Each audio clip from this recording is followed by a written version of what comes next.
ನಮಸ್ಕಾರ ವೀಕ್ಷಕರೇ, ಕರೆಂಟ್ ಅಫೇರ್ಸ್ಗೆ ಸ್ವಾಗತ. ನಾನು ಶ್ರೀನಾಥ್. ಜಲಕ್ಷಾಮ ಅನ್ನುವಂಥ ಒಂದು ಟೈಟಲ್ನ ಇಟ್ಕೊಂಡು ಇವತ್ತಿನ ದಿನ ಚರ್ಚೆಯನ್ನು ಮಾಡ್ತಾ ಇದ್ದೇವೆ. ಏನಿದು ಜಲಕ್ಷಾಮ ಅಂತಕ್ಕಂಥ ಒಂದು ಮಾತುಕತೆಯನ್ನು ನೋಡ್ತಾ ಹೋದರೆ, ಕುರ್ಕಾಲಿನ ಸ್ಥಳೀಯರಿಗೆ ಈ ಒಂದು ಬಹುಗ್ರಾಮ ಕುಡಿಯುವ ನೀರಿನ ಯೋಜನೆಯಲ್ಲಿ ಹಲವಾರು ಸಂಕಷ್ಟಗಳಾಗ್ತಾ ಇದೆ. ಅದನ್ನು ಮತ್ತೆ ಚಾಲ್ತಿಗೆ ತರಬೇಕು ಅನ್ನೋ ನಿಟ್ಟಿನಲ್ಲೂ ಕೂಡ ಕಾರ್ಯತಂತ್ರಗಳು ನಿರ್ಮಾಣ ಆಗ್ತಾ ಇತ್ತು. ಅದನ್ನು ಈಗ ಅಲ್ಲಿನ ಸ್ಥಳೀಯರು ವಿರೋಧಿಸ್ತಾ ಇದ್ದಾರೆ. ಯಾಕೆಂದರೆ ನಮಗೆ ಇದರಿಂದ ಸಮಸ್ಯೆಗಳಾಗ್ತಾ ಇದೆ, ನಮಗೆ ಕುಡಿಯೋದಕ್ಕೂ ಕೂಡ ನೀರಿಲ್ಲ. ಅಂಥ ಸಂದರ್ಭದಲ್ಲಿ ಈ ಒಂದು ಬಹುಗ್ರಾಮ ನೀರಿನ ಯೋಜನೆಯಿಂದ ನಮಗೆ ಸಮಸ್ಯೆಗಳಾಗ್ತಾ ಇದೆ. ಕೃಷಿ ಕಾರ್ಯಗಳಿಗೂ ಕೂಡ ನಮಗೆ ತೊಂದರೆ ಆಗ್ತಾ ಇದೆ. ಕುಡಿಯೋದಕ್ಕೂ ಕೂಡ ನೀರು ಮುಂದಿನ ದಿನಗಳಲ್ಲಿ ಕಷ್ಟ ಆಗ್ಬೋದು ಅಂತಕ್ಕಂಥ ಒಂದು ವಿಚಾರವನ್ನು ಇಟ್ಟುಕೊಂಡು ಅವರು ಪ್ರತಿಭಟನೆಯನ್ನು ಕೂಡ ಮಾಡೋದಕ್ಕೆ ಹೊರಟಿದ್ದಾರೆ. ಇವತ್ತಿನ ದಿನ ಈ ಒಂದು ಪ್ರತಿಭಟನೆ ಹೇಗೆ ಇರಬೇಕು ಅನ್ನೋ ನಿಟ್ಟಿನಲ್ಲಿ ಕೂಡ ರೂಪುರೇಷೆಗಳನ್ನು ಕೂಡ ಮಾಡಿದ್ದಾರೆ. ಮುಂದಿನ ದಿನಗಳಲ್ಲಿ ಉಗ್ರ ರೂಪದ ಒಂದು ಹೋರಾಟವನ್ನು ಮಾಡೋದಕ್ಕೂ ಕೂಡ ಪ್ರಯತ್ನವನ್ನು ಪಡ್ತಾ ಇದ್ದಾರೆ. ಇನ್ನು ಈ ಕುರಿತಾಗಿ ನೋಡ್ತಾ ಇದ್ರೆ, ಬಹುಗ್ರಾಮ ಕುಡಿಯುವ ನೀರಿನ ಯೋಜನೆ ಅಡಿಯಲ್ಲಿ ಏನಾದರೂ ಕೂಡ ರಾಜಕೀಯ ಲಾಭ ಇದೆಯಾ ಜನಪ್ರತಿನಿಧಿಗಳಿಗೆ ಅನ್ನುವಂಥ ಒಂದು ವಿಚಾರಗಳು ಕೂಡ ಇಲ್ಲಿ ಹುಟ್ಟಿಕೊಳ್ಳುತ್ತೆ. ಮತ್ತೆ ಮುಂದಿನ ದಿನಗಳಲ್ಲಿ ಏನಾಗುತ್ತೆ ಅನ್ನುವಂಥ ಒಂದು ವಿಚಾರವಾಗಿ ಕೂಡ ಇವತ್ತಿನ ದಿನ ಚರ್ಚೆಯನ್ನು ಮಾಡಲಿಕ್ಕಿದ್ದೇವೆ. ನಮ್ಮ ಜೊತೆ ಮೂವರು ಅತಿಥಿಗಣ್ಯರಿದ್ದಾರೆ. ಮೊದಲಿಗೆ ವಿಶ್ವನಾಥ ಕುರ್ಕಾಲು, ಹೋರಾಟ ಸಮಿತಿಯ ಪ್ರಧಾನ ಕಾರ್ಯದರ್ಶಿಗಳು ಮತ್ತು NGOದ ಯೂತ್ ಪ್ರೆಸಿಡೆಂಟ್, ಅವರಿಗೆ ಕಾರ್ಯಕ್ರಮಕ್ಕೆ ಸ್ವಾಗತ. ಇನ್ನೊಬ್ಬರು ಕುರ್ಕಾಲು ದಿನಕರ್ ಶೆಟ್ಟಿ, ಹೋರಾಟ ಸಮಿತಿಯ ಅಧ್ಯಕ್ಷರು, ಕಾರ್ಯಕ್ರಮಕ್ಕೆ ಸ್ವಾಗತ. ಇನ್ನೊಬ್ಬರು ನಾಗೇಂದ್ರ ಕುರ್ಕಾಲು, ಹೋರಾಟ ಸಮಿತಿಯ ಸಂಘಟನಾ ಕಾರ್ಯದರ್ಶಿಗಳು, ಕಾರ್ಯಕ್ರಮಕ್ಕೆ ಸ್ವಾಗತ. ಇನ್ನು ನಿಮ್ಮ ಒಂದು ಅಭಿಪ್ರಾಯಗಳನ್ನು ಕೂಡ ನೀವು ತಿಳಿಸ್ಬೋದಾಗಿದೆ. ನಿಮ್ಮ ಒಂದು ಕರೆಗಳನ್ನು ಕೂಡ ನಾನು ಸ್ವೀಕರಿಸ್ತೇನೆ. ಈಗಾಗಲೇ ನೋಡ್ತಾ ಹೋದರೆ ನಾಗೇಂದ್ರ ಕುರ್ಕಾಲು ಅವರಿಗೆ ಮೊದಲ ಪ್ರಶ್ನೆಯನ್ನು ಕೇಳಿಬಿಡ್ತೇನೆ. ಈ ಒಂದು ಬಹುಗ್ರಾಮ ಕುಡಿಯುವ ನೀರಿನ ಯೋಜನೆ ಅಂತಂದರೆ ಏನು ಸರ್? ಎಲ್ಲ ವೀಕ್ಷಕರಿಗೆ ಈ ಹೋರಾಟ ಸಮಿತಿಯಿಂದ ಈ ಹೋರಾಟಕ್ಕೆ ನಿಮ್ಮ ಬೆಂಬಲವನ್ನು ನೀಡಬೇಕಂತೇಳಿ ನಾನು ವಿನಂತಿಸ್ಕೊಳ್ಳುತ್ತಾ,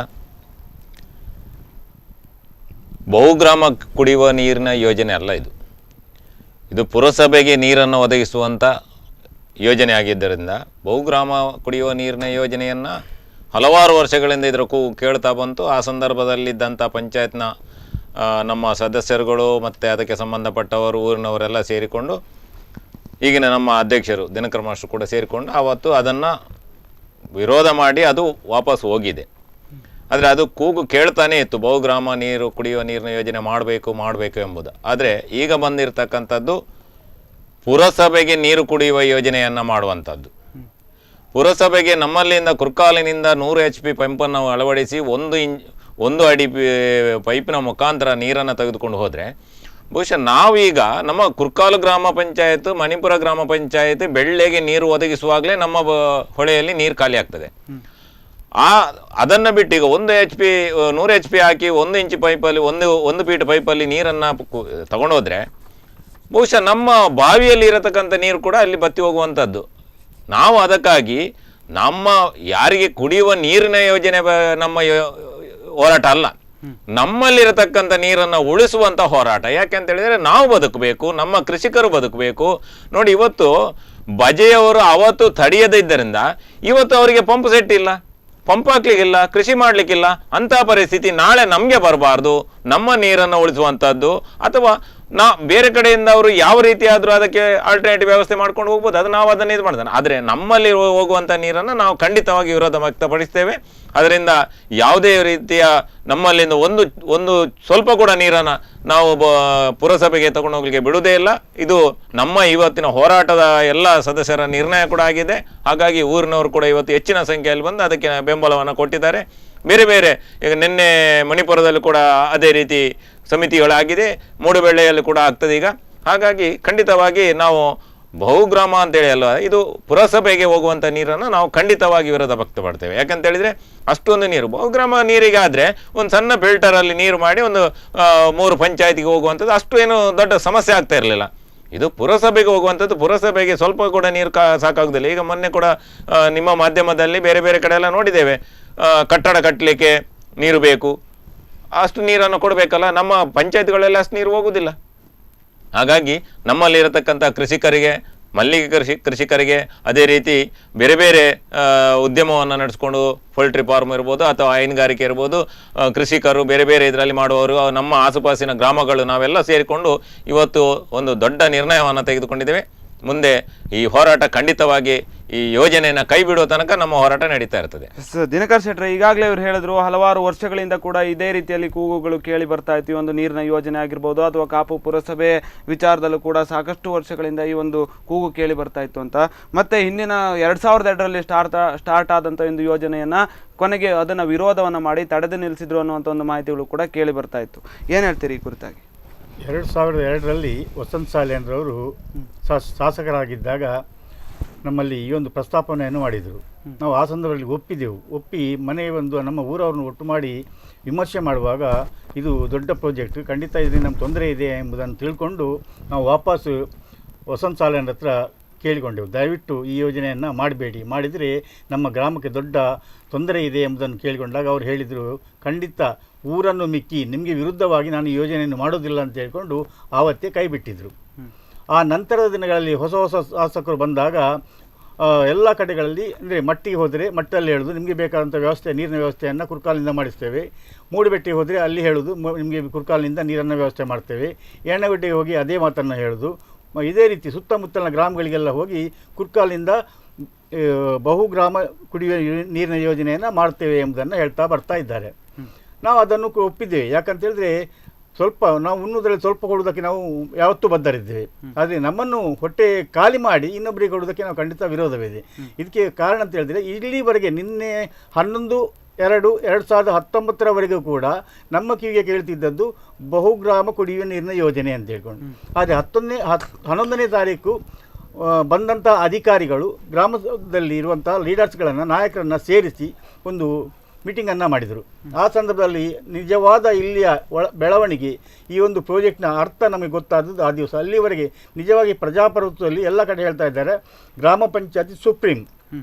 ಆದರೆ ಕುರ್ಕಾಲ್ನಲ್ಲಿ ಗ್ರಾಮ ಸಭೆಗೆ ಇವತ್ತಿನವರೆಗೆ ಈ ಪ್ರಾಜೆಕ್ಟ್ನ ಬಗ್ಗೆ ಒಂದೇ ಒಂದು ಶಬ್ದವನ್ನು ಕೂಡ ಈ ಅಧಿಕಾರಿಗಳಾಗಲಿ ಅಥವಾ ರಾಜಕೀಯ ನಾಯಕರಾಗಲಿ ಕೊಡಲಿಲ್ಲ. ಯಾಕಂದರೆ ಇದನ್ನು ನಮ್ಮನ್ನು ಕತ್ತಲೆಯಲ್ಲಿ ಇಟ್ಟುಕೊಂಡು ಈ ಯೋಜನೆಯನ್ನು ಮಾಡಿದ್ದಾರೆ.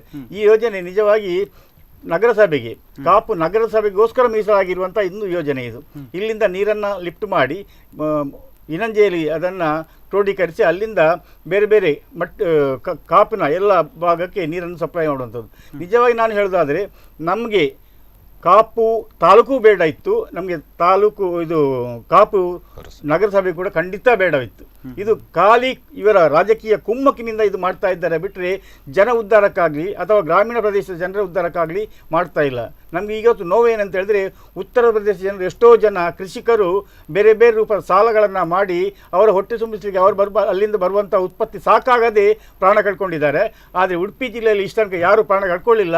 ಕುರ್ಕಾಲು ಪ್ರಥಮ ಸ್ಥಾನಕ್ಕೆ ಬರುವಂಥ ಒಂದು ವ್ಯವಸ್ಥೆಯನ್ನು ಮಾಡಬಾರ್ದು ಅಂತ ಹೇಳ್ಕೊಂಡು ಈ ಸಂದರ್ಭದಲ್ಲಿ ನಾನು ಇಲಾಖೆಗೆ ಹಾಗೆ ಈ ಸಂಬಂಧಪಟ್ಟಂತಹ ರಾಜಕೀಯ ನಾಯಕರುಗಳಿಗೆ ವಿನಂತಿ ಮಾಡ್ತಾ ಇದ್ದೇನೆ. ಎಸ್ ಸರ್, ವಿಶ್ವನಾಥ್, ಏನು ಅಂತಂದರೆ ಈ ಒಂದು ಕಾಪು ಪಟ್ಟಣವನ್ನು ಕಾಪು ಜನರನ್ನ ಓಲೈಸುವಂಥ ಒಂದು ಕೆಲಸಗಳು ಆಗ್ತಾ ಇದೆ ಅಂತ ರಾಜಕೀಯ ನಾಯಕರಿಂದ. ಇವರು ಹೇಳಿದಾಗೆ ಸಾಕಷ್ಟು ಸಮಸ್ಯೆಗಳಿದ್ದರೂ ಕೂಡ ಅದನ್ನು ಮಾಡೋದಕ್ಕೆ ಈ ಒಂದು ಯೋಜನೆಯನ್ನು ಮಾಡೋದಕ್ಕೆ ಪ್ರಯತ್ನವನ್ನು ಪಡ್ತಾ ಇದ್ದಾರೆ.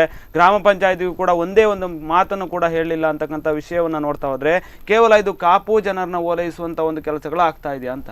ಶ್ರೀನಾಥ್ ಅವರೇ, ಇಲ್ಲಿ ಸಂಪೂರ್ಣವಾಗಿ ಒಂದು ಕಾಪು ಪಟ್ಟಣದ ವೋಟ್ ಬ್ಯಾಂಕನ್ನು ಸೇವ್ ಮಾಡುವಂಥ ಕಾರ್ಯ ಇಲ್ಲಿ ನಡೀತಾ ಇದೆ. ಯಾಕಂತ ಹೇಳಿದರೆ 2002ರಲ್ಲಿ ಇದ್ದದ ಅಂತ ಯೋಜನೆ ಹೆಸರಿನ ಒಂದು ಶೀರ್ಷಿಕೆ ಏನಿತ್ತು ಅದು ಬಹುಗ್ರಾಮ ಕುಡಿಯುವ ನೀರಿನ ಯೋಜನೆ ಅಂತೇಳಿ ಇತ್ತು. ಅದರಲ್ಲಿ ಇದ್ದಂಥ ಗ್ರಾಮಗಳದ್ದು ಪಟ್ಟಿ 5 ಗ್ರಾಮಗಳಿದ್ದವು. ಕುರ್ಕಾಲು, ಮಣಿಪುರ, ಬೆಳ್ಳೆ, ಇನ್ನಂಜೆ, ಕಡಪಾಡಿ, ಕೋಟೆ, 6 ಗ್ರಾಮಗಳಿದ್ದವು. ಆದರೆ ಏಕಾಏಕಿಯಾಗಿ ಕಾಪು ಪಟ್ಟಣವನ್ನೇ ಓಲೈಸಿರುವುದರಿಂದ ಇದು ಖಂಡಿತವಾಗಿಯೂ ಮತಬೇಟೆ ಅಂತ ನಾವು ಅಂದ್ಕೊಳ್ಬೇಕಾಗಿದೆ. ಮತ್ತು ಏಕಾಏಕಿ ಅಂದರೆ ಇವಾಗ ಸಂಬಂಧಪಟ್ಟ ಅಧಿಕಾರಿಗಳಾಗಲಿ ಅಥವಾ ಯಾರೇ ಇರ್ಬೋದು.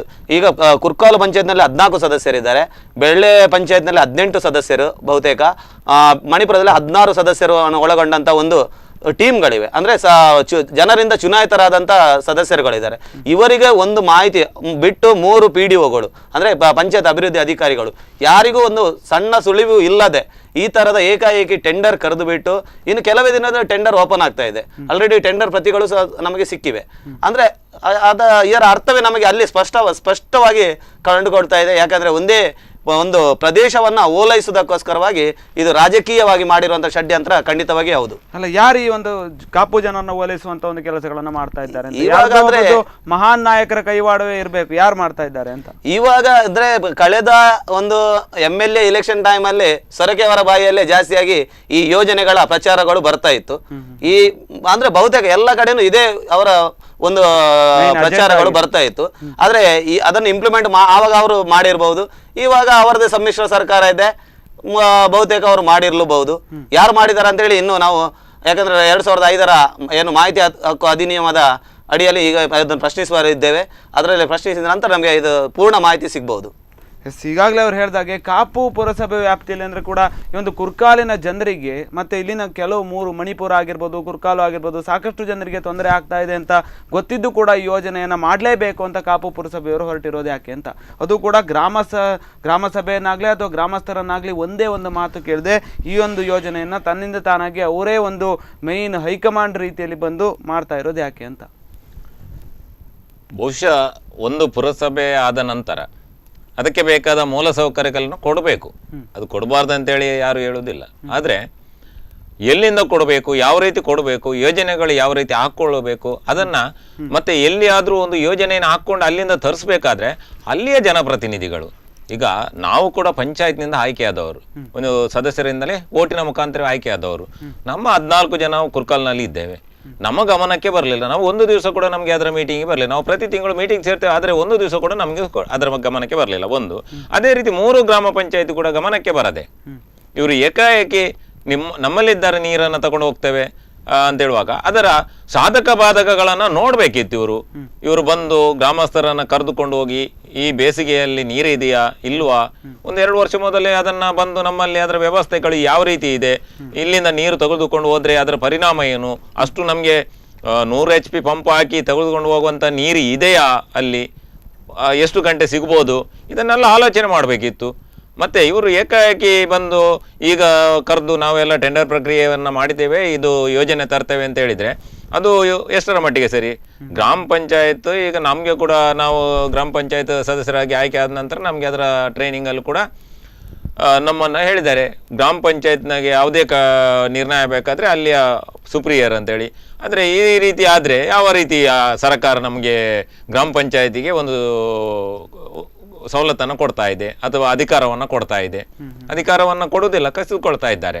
ಹಾಗಾಗಿ ನಾನು ಹೇಳುವಂಥದ್ದು ನಮ್ಮೆಲ್ಲರ ಒಕ್ಕರಳವಾಗಿ ಅಂತ ಹೇಳಿದರೆ, ಎಲ್ಲಿ ನೀರಿನ ಮೂಲ ಇದೆ, ಎಲ್ಲಿ ನಿಮಗೆ ಸಿಗ್ಬೋದು ಅದನ್ನು ಹುಡುಕಿ, ಅದನ್ನು ಬಿಟ್ಟು ಎಲ್ಲಿಯೋ ಒಂದು ಗ್ರಾಮ ಪಂಚಾಯತ್ ನಮ್ಮಲ್ಲಿ ಸೀಸನ್ಗೆ ಈಗ ಇನ್ನು ಬಂದಾಗ ಏಪ್ರಿಲ್ ಮೇ ಬಂದಾಗ ನಾವು ಟ್ಯಾಂಕರಲ್ಲಿ ನೀರು ಕೊಡುವಂಥ ಪರಿಸ್ಥಿತಿಯಲ್ಲಿ ಇದ್ದೇವೆ. ಈಗಲೇ ಬಾವಿಗಳಲ್ಲಿ ನೀರಿಲ್ಲ. ಈ ಸಲ ಮಳೆ ಬಹಳ ಕಮ್ಮಿ ಆದ್ದರಿಂದ ಈಗಲೇ ಬಾವಿಯಲ್ಲಿ ನೀರಿಲ್ಲ. ಈಗ ನಾವು ಎಷ್ಟೋ ಬಾರಿ ಮಾಧ್ಯಮದಲ್ಲೆಲ್ಲ ತೋರಿಸ್ತೇವೆ, ನಮ್ಮ ಜನರಿಗೆ ನೀರಿಲ್ಲದ ಕೊಡಪಾನ ಇಟ್ಕೊಂಡು ಧರಣಿ ಮಾಡಿದ್ದನ್ನು ನಿಮ್ಮ ಮಾಧ್ಯಮದವರು ತೋರಿಸಿದ್ದೀರಿ. ಅಂಥ ಪರಿಸ್ಥಿತಿಯಲ್ಲಿರುವಾಗ ನಮಗೆ ಅಲ್ಲಿ ನೀರಿಲ್ಲ, ಕೊಡ್ಲಿಕ್ಕಾಗೋದಿಲ್ಲ ಅಂತ ಹೇಳಿದರೆ ನಾವು ಈಗ ಕಾಪುಗೆ ಕೊಟ್ಟು ನಾವೆಂತ ಮಾಡೋದು? ಅಂಥ ಪರಿಸ್ಥಿತಿಯಲ್ಲಿ ಇವರು ಎಲ್ಲಿ ನೀರಿನ ಮೂಲಗಿಲ ಇದೆ ಅದನ್ನೆಲ್ಲ ಹುಡುಕಿ ಅದಕ್ಕೆ ಬೇಕಾದಂಥ ಎಲ್ಲಿ ಸಹ ಆಗ್ಬೋದು, ಎಲ್ಲೆಲ್ಲಿ ತುಂಬ ಉಂಟು ಅದನ್ನು ಹುಡುಕಿ ತಂದು ಅದರ ವ್ಯವಸ್ಥೆಯನ್ನು ಮಾಡಲಿ. ಅದನ್ನು ಬಿಟ್ಟು ಏಕಾಏಕಿ ಒಂದು ಸಣ್ಣ ಪಾಪನಾಶಿನಿ ಹೊಳೆಯನ್ನು ಇಟ್ಕೊಂಡು ಅದರಲ್ಲಿ ಬರುವಂಥ ನೀರನ್ನು ತೆಗೆದುಕೊಂಡು ಹೋಗಿ ಕೊಡ್ತೇವೆ ಅಂತ ಹೇಳಿದರೆ ಆಗ್ತದಾ? ಬೇಕಾದ ರೀತಿಯಲ್ಲಿ ನೋಡಿ, ತಂತ್ರಜ್ಞಾನ ಇರುವುದರಿಂದ ಸರ್ಕಾರ ಯಾವುದೇ ಮಾಡ್ಬೋದು. ಇವರಿಗೆ ಉಪಾಯ ಸುಲಭದಲ್ಲಿ ಯಾರನ್ನಾದ್ರೂ ಬಗ್ಗು ಬಡಿದು ತಗೊಂಡು ಹೋಗಬೇಕು ಅಂತ ಹೇಳೋದಲ್ಲ. ಬೇಕಾದಂಥ ಈಗೆಲ್ಲ ಟೆಕ್ನಾಲಜಿಯಲ್ಲಿ ತುಂಬ ಇದೆ, ಅದನ್ನೆಲ್ಲ ಉಪಯೋಗ ಮಾಡಲಿ. ನೋಡಿ, ಚೆನ್ನೈಯಲ್ಲಿ ಉಪ್ಪು ನೀರನ್ನು ಕುಡಿಲಿಕ್ಕೆ ಶುದ್ಧೀಕರಣ ಮಾಡಿ ಕೊಡ್ತಾ ಇದ್ದಾರೆ ಅಂತ ಹೇಳಿದರೆ ಯಾಕೆ ನಮ್ಮಲ್ಲಿ ಆಗೋದಿಲ್ಲ? ವ್ಯವಸ್ಥೆ ಮಾಡಲಿ. ಅದನ್ನು ಬಿಟ್ಟು ಯಾರಿಗೋ ಕೃಷಿ ಮಾಡುವವರಿಗೆ ತೊಂದರೆ ಕೊಟ್ಟು ಅಥವಾ ಕುಡಿಯೋ ನೀರಿನವರಿಗೆ ತೊಂದರೆ ಕೊಟ್ಟು ಇನ್ನೊಂದು ಕಡೆ ನೀರು ತಗೊಂಡು ಹೋಗುವಂಥದ್ದು ಆ ರೀತಿ ಮಾಡಬಾರ್ದು. ಅದಕ್ಕೆ ಏನು ಟೆಕ್ನಾಲಜಿಯಲ್ಲಿ ಇದೆ, ಯಾವ ರೀತಿಯಲ್ಲಿ ಹೋಗಬೇಕು, ಸರ್ಕಾರ ಅದರ ಬಗ್ಗೆ ಚಿಂತನೆ ಮಾಡಿ ಅದಕ್ಕೆ ಬೇಕಾದ ಅಧಿಕಾರಿಗಳ ಹತ್ರ ಚರ್ಚೆ ಮಾಡಲಿ. ಈ ಅಧಿಕಾರಿಗಳೆಲ್ಲ ಯಾಕೆ ಇರುವುದು ಹಾಗಾದ್ರೆ? ಅಧಿಕಾರಿಗಳ ಕೆಲಸ ಏನು? ಯಾರೋ ಒಂದು ಇಬ್ಬರು ಹೇಳಿದ್ರೆ ಅಂತ ಹೇಳಿದ ಕೂಡಲೇ ಅದನ್ನು ಬರೆಯುವಂಥದ್ದು, ಅದನ್ನು ಇಂಪ್ಲಿಮೆಂಟ್ ಮಾಡುದಾ? ಅಲ್ಲ, ಹಾಗೆ ಅಲ್ಲ. ಇವರು ಅವರಿಗೆ ಮಾಹಿತಿ ಕೊಡ್ಲಿ, ಅಧಿಕಾರಿಗಳು ಸರಿಯಾಗಿ ಕಾರ್ಯನಿರ್ವಹಿಸಲಿ. ಅದಕ್ಕೆ ಬೇಕಾದ ವ್ಯವಸ್ಥೆ ಇಲ್ಲ ಉಂಟಲ್ಲ. ಈಗ ಮುಂಚಿನಾಗೆ ಏನು ಇಲ್ಲ, ಟೆಕ್ನಾಲಜಿ ಇಲ್ಲ ಅಂತ ಹೇಳಿದ್ರೆ ಆಗ್ಬೋದು. ಈಗ ಬೇಕಾದ ರೀತಿಯಲ್ಲಿ ಇದೆ. ನಮ್ಮ ಉಪ್ಪು ನೀರನ್ನೇ ಕುಡಿಲಿಕ್ಕೆ ವ್ಯವಸ್ಥೆ ಮಾಡ್ಬೋದಲ್ಲ, ಯಾಕೆ ಮಾಡಬಾರ್ದು ಇವರು? ನಾವು ಅದಕ್ಕೇನು ವಿರೋಧ ಮಾಡ್ತೇವಾ? ಅಣೆಕಟ್ಟು ಹಾಕಿ ತಗೊಂಡೋಗಿ ಅದು ಇದು ಅಂತ ಹೇಳ್ತೇವಾ? ಇಲ್ಲ, ಉಪ್ಪು ನೀರು ಇದೆ, ಅದನ್ನು ಶುದ್ಧೀಕರಣ ಘಟಕಕ್ಕೆ ವ್ಯವಸ್ಥೆ ಮಾಡಲಿ, ಅದನ್ನು ಮಾಡಲಿ. ನಮ್ಮ ಭಾರತದಲ್ಲೇ ಇದೆ, ಬೇರೆ ಹೊರದೇಶಗಳಲ್ಲಿ ಹೇಗೂ ಇದೆ, ನಮ್ಮಲ್ಲೇ ಇದೆ ಅಲ್ಲ ವ್ಯವಸ್ಥೆ. ಹಾಗಾದರೆ ಮಾಡಿ ಅದನ್ನು, ಯಾಕೆ ವಿರೋಧವನ್ನು ಕಟ್ಕೊಳ್ತೀರಿ?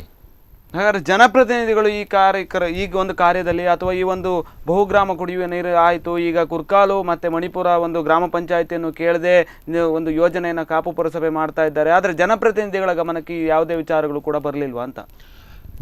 ಜನಪ್ರತಿನಿಧಿಗಳ ಗಮನಕ್ಕೆ ಬರದೆ ಯಾವುದೇ ಆಗೋದಿಲ್ಲ. ಒಂದು ಯೋಜನೆ ಬರಬೇಕಾದ್ರೆ ಆ ಸಂಬಂಧಪಟ್ಟ, ಈಗ ನಾನೊಬ್ಬ ಗ್ರಾಮ ಪಂಚಾಯತ್ನಲ್ಲಿ ಇದ್ದೇನೆ, ಈಗ ನನ್ನ ವಾರ್ಡಿನಲ್ಲಿ ಏನಾದರೂ ಕೆಲಸ ಆಗ್ಬೇಕಾದ್ರೆ ನನ್ನ ಗಮನಕ್ಕೆ ಬಂದೇ ಕೆಲಸ ಆಗೋದು, ಹೇಗೆ ಆಗೋದು? ನಾನು ಇಲ್ಲ ಅಂತ ಹೇಳಲಿಕ್ಕೆ ಆಗ್ತದೆ? ಆದ್ರೂ ಇಷ್ಟೊಂದು ಸಮಸ್ಯೆಗಳಿದ್ರು ಕೂಡ ಬೇಡ ಅದನ್ನ ಮಾಡಬಾರ್ದು ಅಂತ ಯಾಕೆ? ಅದು ಇನ್ನು ಅವ್ರು ಹೇಳಬೇಕು. ಈಗ ನಾವು ಎದ್ದಿದ್ದೇವಲ್ಲ, ಈಗ ನಮ್ಮ ಕೂಗು ಅವರಿಗೆ ಕೇಳ್ತದೆ. ನಾವು ಯಾವುದೇ ಪಕ್ಷ ಎಲ್ಲ, ನಮಗೆ ಇವತ್ತಿನ ನಾವು ಮೀಟಿಂಗ್ ಅಲ್ಲಿ ಕೂಡ ಎಲ್ಲರೂ ಆ ರಾಜಕೀಯ ಪಕ್ಷವನ್ನು ಹೊರಗಿಟ್ಟು ನಾವು ಎಲ್ಲರೂ ಒಳಗೋಗಿದ್ದೇವೆ ಇವತ್ತು. ಹಾಗಾಗಿ ನಾಳಿನಿಂದ ನಮ್ಮ ಕೂಗು ಅವರಿಗೆ ಹೋಗ್ತದೆ. ಈಗ ನಾವು ಎಲ್ಲ ನಮ್ಮ ಯಾರು ಮಾಜಿ ಇರಲಿ, ಈಗ ಪ್ರೆಸೆಂಟ್ ಯಾರು MLA ಇರಲಿ ಅಥವಾ MP ಇರಲಿ, ವಿಧಾನ ಪರಿಷತ್ನವರು ನಮ್ಮಲ್ಲಿ 3 ಜನ ಇದ್ದಾರೆ, 3 ಜನರಿಗೆ ನಾವು ಮನವಿಯನ್ನು ಮಾಡ್ತೇವೆ. ನಮ್ಮ ಹಕ್ಕು, ನಾವು ಮನವಿಯನ್ನು ಮಾಡ್ತೇವೆ. ನಾವೇನು ಅವ್ರ ಹತ್ರ ಹೋಗುದಿಲ್ಲ ಅಂದರೆ ಅಹಂಕಾರದಿಂದ ಕೂತ್ಕೊಳ್ಳೋದಿಲ್ಲ. ನಾವು ಖಂಡಿತವಾಗಿ 3 ಜನ ಮತ್ತೆ MP ಮತ್ತೆ ನಮ್ಮ MLA, ಮಾಜಿ MLA ಇವರ ಹತ್ರ ಹೋಗಿ ನಾವು ಮನವಿಯನ್ನು ಕೊಡ್ತೇವೆ. ಅವರು ನಮಗೆ ಸ್ಪಂದಿಸ್ತಾರೆ ಅಂತ ಹೇಳುವಂಥದ್ದು ನಮಗೆ ಭರವಸೆ ಇದೆ. ದಿನಕರ್ ಶೆಟ್ರೆ, ಇದನ್ನೆಲ್ಲ ನೋಡೋದಾದ್ರೆ ಈ ಒಂದು ಪ್ರತಿಭಟನೆಗಳು ಮತ್ತೆ ಅದೇ ರೀತಿಯಲ್ಲಿ ಈ ಒಂದು ಮನವಿಗಳನ್ನು ಮಾಡೋದಾಗಿರ್ಬೋದು ಅಥವಾ ಕೂಗಿ ಅವರಿಗೆ ನಮ್ಮ ಕಷ್ಟಗಳನ್ನು ಹೇಳುವಂಥ ಒಂದು ಕ್ರಿಯೆಗಳಾಗಿರ್ಬೋದು, ಇದು ಯಾವುದೂ ಕೂಡ ಜನಪ್ರತಿನಿಧಿಗಳಿಗೆ ಕಾಣ್ತಾ ಇಲ್ಲ. ಹಾಗಾದರೆ ಹಿಂದಿನ ಮಾಜಿ MLA ಅವರೇ ಇದೆಲ್ಲದಕ್ಕೂ ಎಂಥ ಒಂದು ಸಮಸ್ಯೆಗಳಿಗೆ ನೇರ ಹೊಣೆಯಾದ್ರ ಅಂತ ನಾನು ತಿಳ್ಕೊಂಡ ಹಾಗೆ ನಗರಸಭೆ ಹೈಕಾಪ್ನಲ್ಲಿ 1-2 ವರ್ಷ ಆಗಿರ್ಬೋದು ಅಷ್ಟೇ. ಇದನ್ನು ನಮ್ಮನ್ನೆಲ್ಲ ಕತ್ತಲೆ ಕೋಣೆಯಲ್ಲಿ ಇಟ್ಟು ಇದೆಲ್ಲ ವ್ಯವಸ್ಥೆ ಆಗಿದೆ. ಯಾಕಂತ ಹೇಳಿದರೆ ಯಾವತ್ತಿಂದ ಹೋರಾಟ ಇರುವುದು 6 ಗ್ರಾಮಗಳಿಗೆ ನೀರು ಕೊಡುವಂಥ ಒಂದು ಯೋಜನೆ ಇದ್ದದ್ದು. ಅದು ಅಷ್ಟು ಬೇಗನೆ ಈ ನಗರಸಭೆಗೆ ನೀರು ಕೊಡುವಂಥ ಒಂದು ಯೋಜನೆ ಆಗಬೇಕಿದ್ರೆ ಏನೋ ಅದರೊಳಗೆ ಒಂದು ಟ್ವಿಸ್ಟ್ ನಡೆದಿದೆ. ಈ ಕುರಿತಾಗಿ ನಾನು ಮತ್ತೆ ಮಾತಾಡ್ತೇನೆ ಸರ್. ವೀಕ್ಷಕರೇ, ನೀವೇ ನೋಡ್ತಾ ಇರೋ ಹಾಗೆ ಈ ಒಂದು ಕುರ್ಕಾಲು ಗ್ರಾಮ ಪಂಚಾಯಿತಿ ಆಗಿರ್ಬೋದು, ಮಣಿಪುರ ಗ್ರಾಮ ಪಂಚಾಯಿತಿ ಆಗಿರ್ಬೋದು, ಹೀಗೆ 3 ಗ್ರಾಮ ಪಂಚಾಯಿತಿಗಳಲ್ಲಿ ಸೇರಿ ಅವರಿಗೆ ಯಾವುದೇ ರೀತಿಯಾದಂಥ ಒಂದು ಮಾಹಿತಿಗಳನ್ನು ಕೂಡ ಇದುವರೆಗೂ ನೀಡಿಲ್ಲ. ನಂತರದ ದಿನಗಳಲ್ಲಿ ಈ ಒಂದು ಪ್ರತಿಭಟನೆಯನ್ನು ಕೂಡ ಇಲ್ಲಿನ ಗ್ರಾಮಸ್ಥರು ಮಾಡಲಿಕ್ಕೆ ಹೊರಟಿದ್ದಾರೆ. ಮುಂದೇನಾಗುತ್ತೆ ಅಂತಕ್ಕಂಥ ವಿಚಾರವಾಗಿ ಕೂಡ ಚರ್ಚೆಯನ್ನು ಮಾಡ್ತೇನೆ. ಅದಕ್ಕೂ ಮುನ್ನ ಚಿಕ್ಕದೊಂದು ವಿರಾಮ.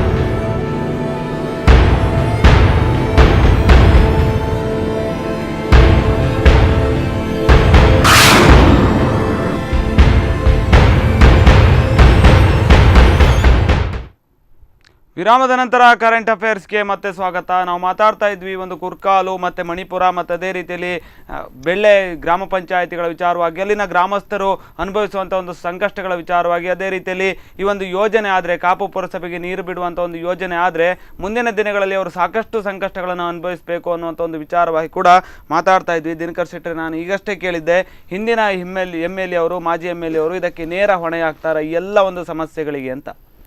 ನಾವು ಆಲೋಚನೆ ಮಾಡೋ ರೀತಿಯಲ್ಲಿ ಖಂಡಿತ ಹೊಣೆಗಾರರಾಗ್ತಾರೆ. ಯಾಕಂತೇಳಿ ಸಡನ್ ಆಗಿ ಆದಂತ ಅಲ್ಲ. ಮೊನ್ನೆವರೆಗೆ 2 ವರ್ಷ ಹಿಂದಿನವರೆಗೂ ಬಹುಗ್ರಾಮ ಯೋಜನೆ ಅಂತ ಇದ್ದದ್ದು ಸಡನ್ನಾಗಿ ಇದು ಪುರಸಭೆ ಆಗಬೇಕಿದ್ರೆ ಏನೋ ಇದರಲ್ಲಿ ಕುಮ್ಮಕ್ಕಿದೆ. ನಾನು ಅದು ಇರಲಿ, ಯಾವುದೇ ಒಂದು ಜಾಗದಲ್ಲಿ ತುಂಬ ನೀರಿದೆ ಇನ್ನೊಬ್ಬರಿಗೆ ಹಂಚುವಂಥದ್ದು ಸ್ವಾಭಾವಿಕ, ಹಂಚಲೇಬೇಕು. ಯಾಕಂದ್ರೆ ನಾವೆಲ್ಲ ಭಾರತೀಯರು, ಭಾರತ ದೇಶದ ಪ್ರತಿಯೊಬ್ಬರಿಗೂ ಬೇರೆ ಬೇರೆ ರೀತಿ ಹಕ್ಕಿದೆ. ಆದರೆ ನನ್ನ ಊಟವನ್ನು ಕಸಿದು ಇನ್ನೊಬ್ಬನಿಗೆ ಕೊಡೋದು ಇದು ಧರ್ಮ ಅಲ್ಲ, ಸಂಸ್ಕೃತಿ ಅಲ್ಲ. ನಮ್ಮಲ್ಲೀಗ 8 ಓಪನ್ ವೆಲ್ ಇದೆ, 4 ಕೊಳವೆ ಬಾವಿ ಇದೆ. ಇಷ್ಟ ನೀರು ಕೂಡ ನಮ್ಮ ವಿಲೇಜಿನ ಜನರಿಗೆ ಸಂಪೂರ್ಣವಾಗಿ ಕೊಡಲಿಕ್ಕೆ ನಾವು ಅಸಬದ್ಧರಾಗಿದ್ದೀವಿ. ಮುಖ್ಯವಾಗಿ ನಿಮಗೆಲ್ಲ ಗೊತ್ತಿದ್ದ ಹಾಗೆ ನಮ್ಮ ಏರಿಯಾ ಅಥವಾ ಶಂಕರಪುರ ಅಂತ ಹೇಳಿದ್ರೆ, ಶಂಕರಪುರದ ಮಲ್ಲಿಗೆ ನಮ್ಮ ಇಡೀ ದೇಶದಲ್ಲಿ ಅತ್ಯಂತ ಪ್ರಸಿದ್ಧವಾದಂಥ ಕೃಷಿ ಅದು. ನಾಳಿನ ದಿನ ಈ ಒಂದು ನೀರು ಒಂದು ವೇಳೆ ಕಾಪು ನಗರಸಭೆಗೆ ಪುರಸಭೆಗೆ ಹೋದಲ್ಲಿ ಎಲ್ಲ ಮಲ್ಲಿಗೆ ಕೃಷಿಕರು ಚಪ್ಪಾಳೆ ತಟ್ಟುವಂಥ ಒಂದು ವ್ಯವಸ್ಥೆ. ಅಲ್ಲಿ ಒಬ್ಬರಿಗೂ ಕೂಡ ಕೃಷಿ ಮಾಡಲಿಕ್ಕೆ ಸಾಧ್ಯವಿಲ್ಲ.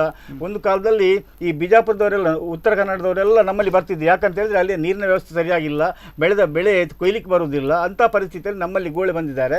ನಾಳಿನ ದಿನ ಇದೇ ಕುರ್ಕಾಲು ಮಣಿಪುರ ಬೆಳ್ಳೆಯವರು ಇನ್ನೊಂದು ರಾಜ್ಯಕ್ಕೆ ಹೋಗಿ ಭಿಕ್ಷೆ ಬೇಡುವಂಥದ್ದು ಅಥವಾ ಕೂಲಿ ಕಾರ್ಮಿಕರಾಗಿ ಕೆಲಸ ಮಾಡುವಂಥ ಒಂದು ಸಂದರ್ಭ ಖಂಡಿತ ಬರ್ತಾ ಇದೆ. ನಮ್ಮಲ್ಲಿ ಪ್ರತಿ ಮನೆಯಲ್ಲಿ 20ರಿಂದ 50 ಗಿಡಗಳನ್ನು, ಹೂವಿನ ಗಿಡಗಳನ್ನು ನೆಟ್ಟು ದಿನದ ಎಲ್ಲ ಖರ್ಚನ್ನು ಅದರಿಂದ ತೆಗೆಯುವಂಥ ಒಂದು ವ್ಯವಸ್ಥೆ ಇದೆ ನಮ್ಮಲ್ಲಿ ಈವರೆಗೆ.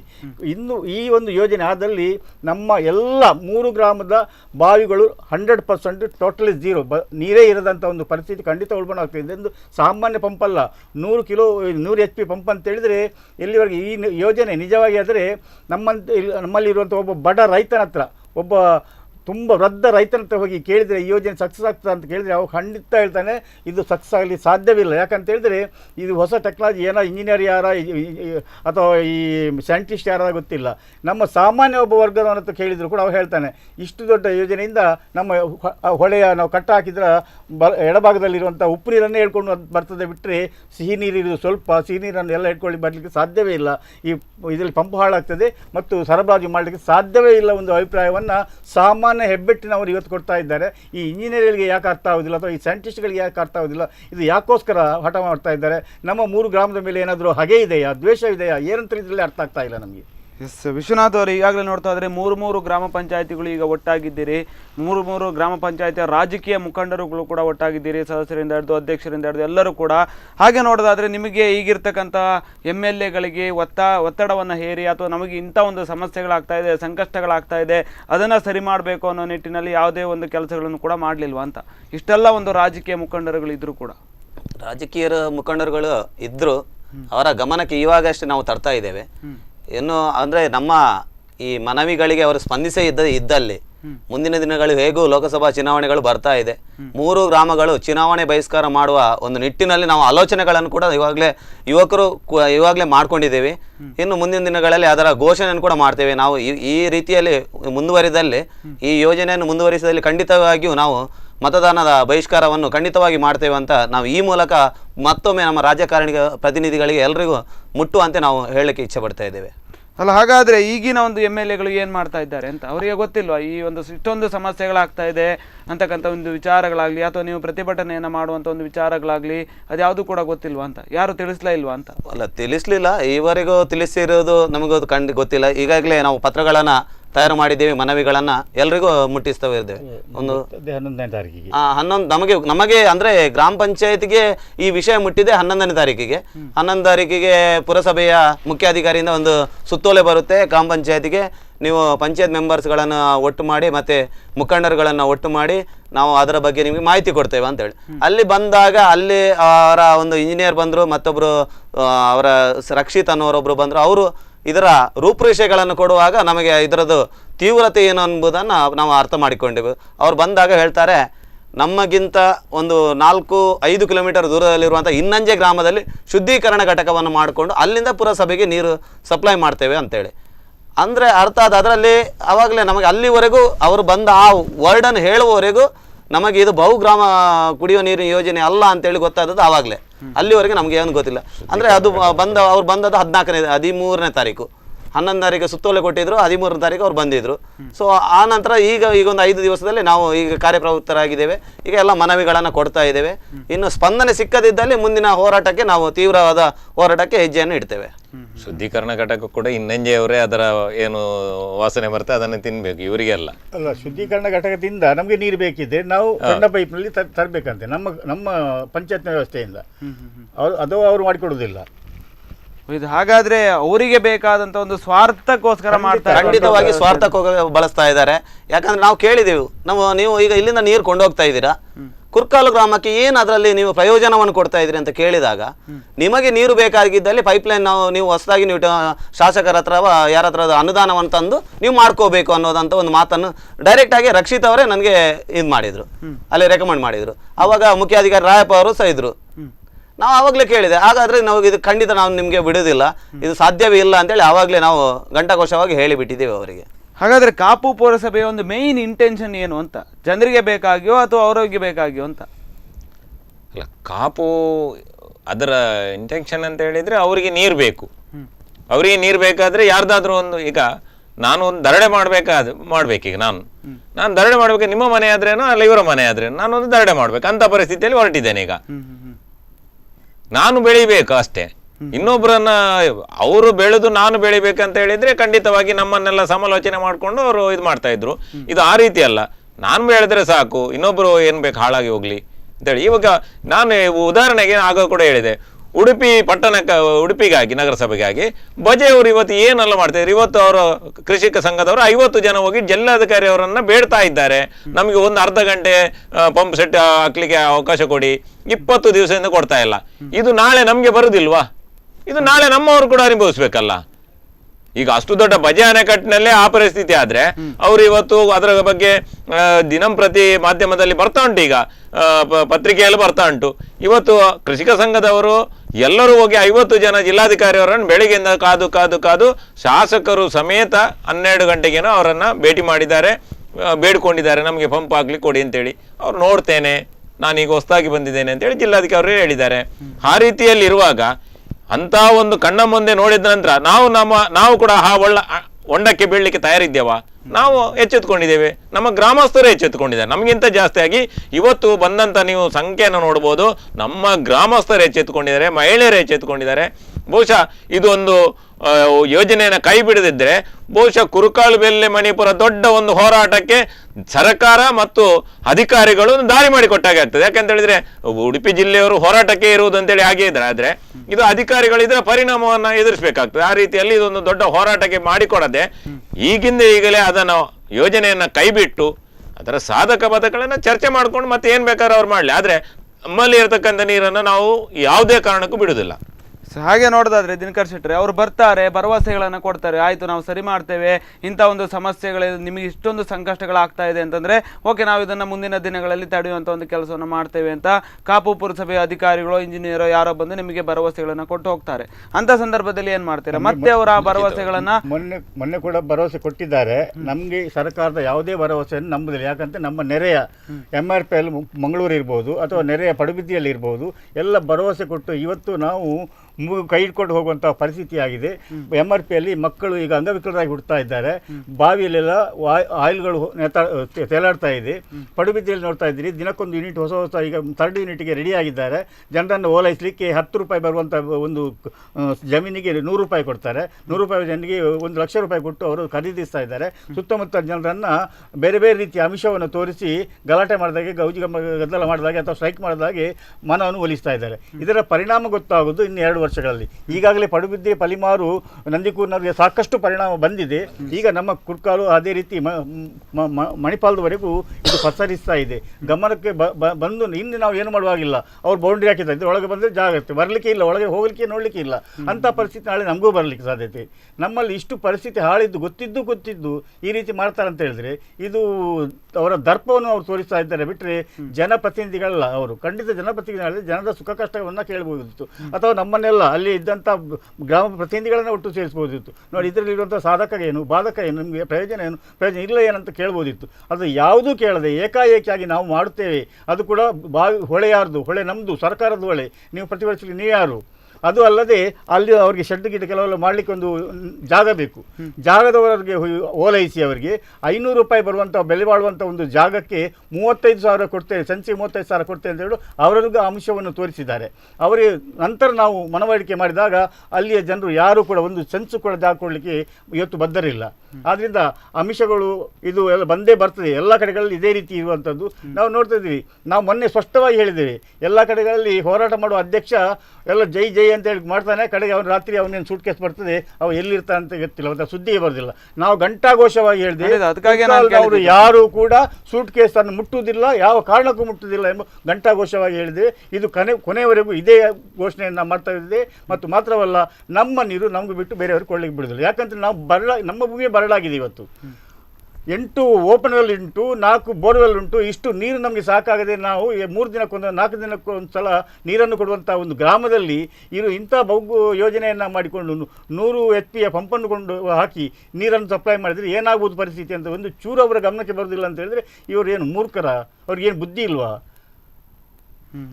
ಮಾಸ್ಟರ್ ಹೇಳಿದ ರೀತಿಯಲ್ಲಿ ನೀವು ಒಂದು ಮಾಸ್ಟರ್ ಹೇಳಿದರು, ನಮ್ಮ ಇದರಿಂದ ಹೋರಾಟ ಸಮಿತಿ ಅಲ್ಲ, ಅದಾನಿ ಗ್ರೂಪ್ ನಮ್ಮ ಇದು ವಿದ್ಯುತ್ ಉಪಕರಣಗಳ ನೋಡಿ, ಅಲ್ಲಿ ತಡೆಯದಿದ್ದದಕ್ಕೆ ಆ ಊರಿನವರು ತಡೆದ್ರು, ಅವರಿಂದ ಆಗಲಿಲ್ಲ, ಕಡೆಗೆ ಅವ್ರು ಏನೋ ಒಂದು ಇದಕ್ಕೆ ಆದರು. ಇವತ್ತು ಅದರ ಅನುಭವಿಸ್ತಾ ಇದ್ದೇವೆ ನಾವು. ಇದು ಕೃಷಿಕರಿಗೆ ಗೊತ್ತಿರಬೇಕು. ಯಾಕಂತ ಹೇಳಿದರೆ ಇವತ್ತು ಮಲ್ಲಿಗೆ ಒಂದು ಮನೆಯಲ್ಲಿ 50 ಹೂ ಆಗ್ತಾ ಇಲ್ಲ. ಕಾರಣ ಈ ಧೂಳಿನಿಂದ. ಇದು ಧೂಳು ಬಂದು ಗಿಡದ ಮೇಲೆ ಕೂತ್ಕೊಂಡು ಗಿಡವನ್ನು ಸಂಪೂರ್ಣವಾಗಿ ನಾಶ ಮಾಡಿದೆ. ಇದು ಇನ್ನೂ ನಮ್ಮಲ್ಲಿ ಕೆಲವರಿಗೆ ಇನ್ನೂ ಅದರ ಮಾಹಿತಿಯನ್ನ ಕೃಷಿ ಇಲಾಖೆಗೆ ಕೊಟ್ಟರು ಕೂಡ ಅವರಿಗೆ ಗೊತ್ತಿದ್ರು ಕೂಡ ಗೌಪ್ಯವಾಗಿ ಇಟ್ಟಿದ್ದಾರೆ.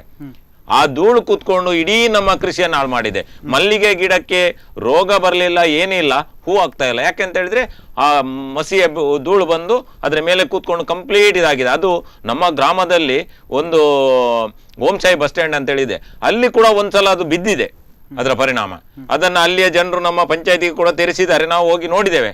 ಆದ್ರೆ ಅದನ್ನ ಸಂಬಂಧಪಟ್ಟವ್ರಿಗೆ ಕೇಳಿದಾಗ ಅದಿಲ್ಲ, ಅದು ಹಾಗೆ ಅಂತ ಹೇಳಿದ್ದಾರೆ. ಅಂದ್ರೆ ಇದು ಖಂಡಿತವಾಗಿ ಈಗಾಗಲೇ 3ನೇ ಘಟಕ ಏನು ಓಪನ್ ಆಗ್ತದೆ ಅದನ್ನ ಕೂಡ ಅವರೊಟ್ಟಿಗೆ ನಾವು ಸೇರ್ಕೊಂಡು ಅದಕ್ಕೂ ಕೂಡ ನಾವು ವಿರೋಧ ಮಾಡ್ತೇವೆ. ಯಾಕಂದ್ರೆ ನಮ್ಮ ಪಂಚಾಯತ್ ವ್ಯಾಪ್ತಿಯಲ್ಲಿ ಅದರ ಧೂಳು ಬೀಳ್ತಾ ಉಂಟು.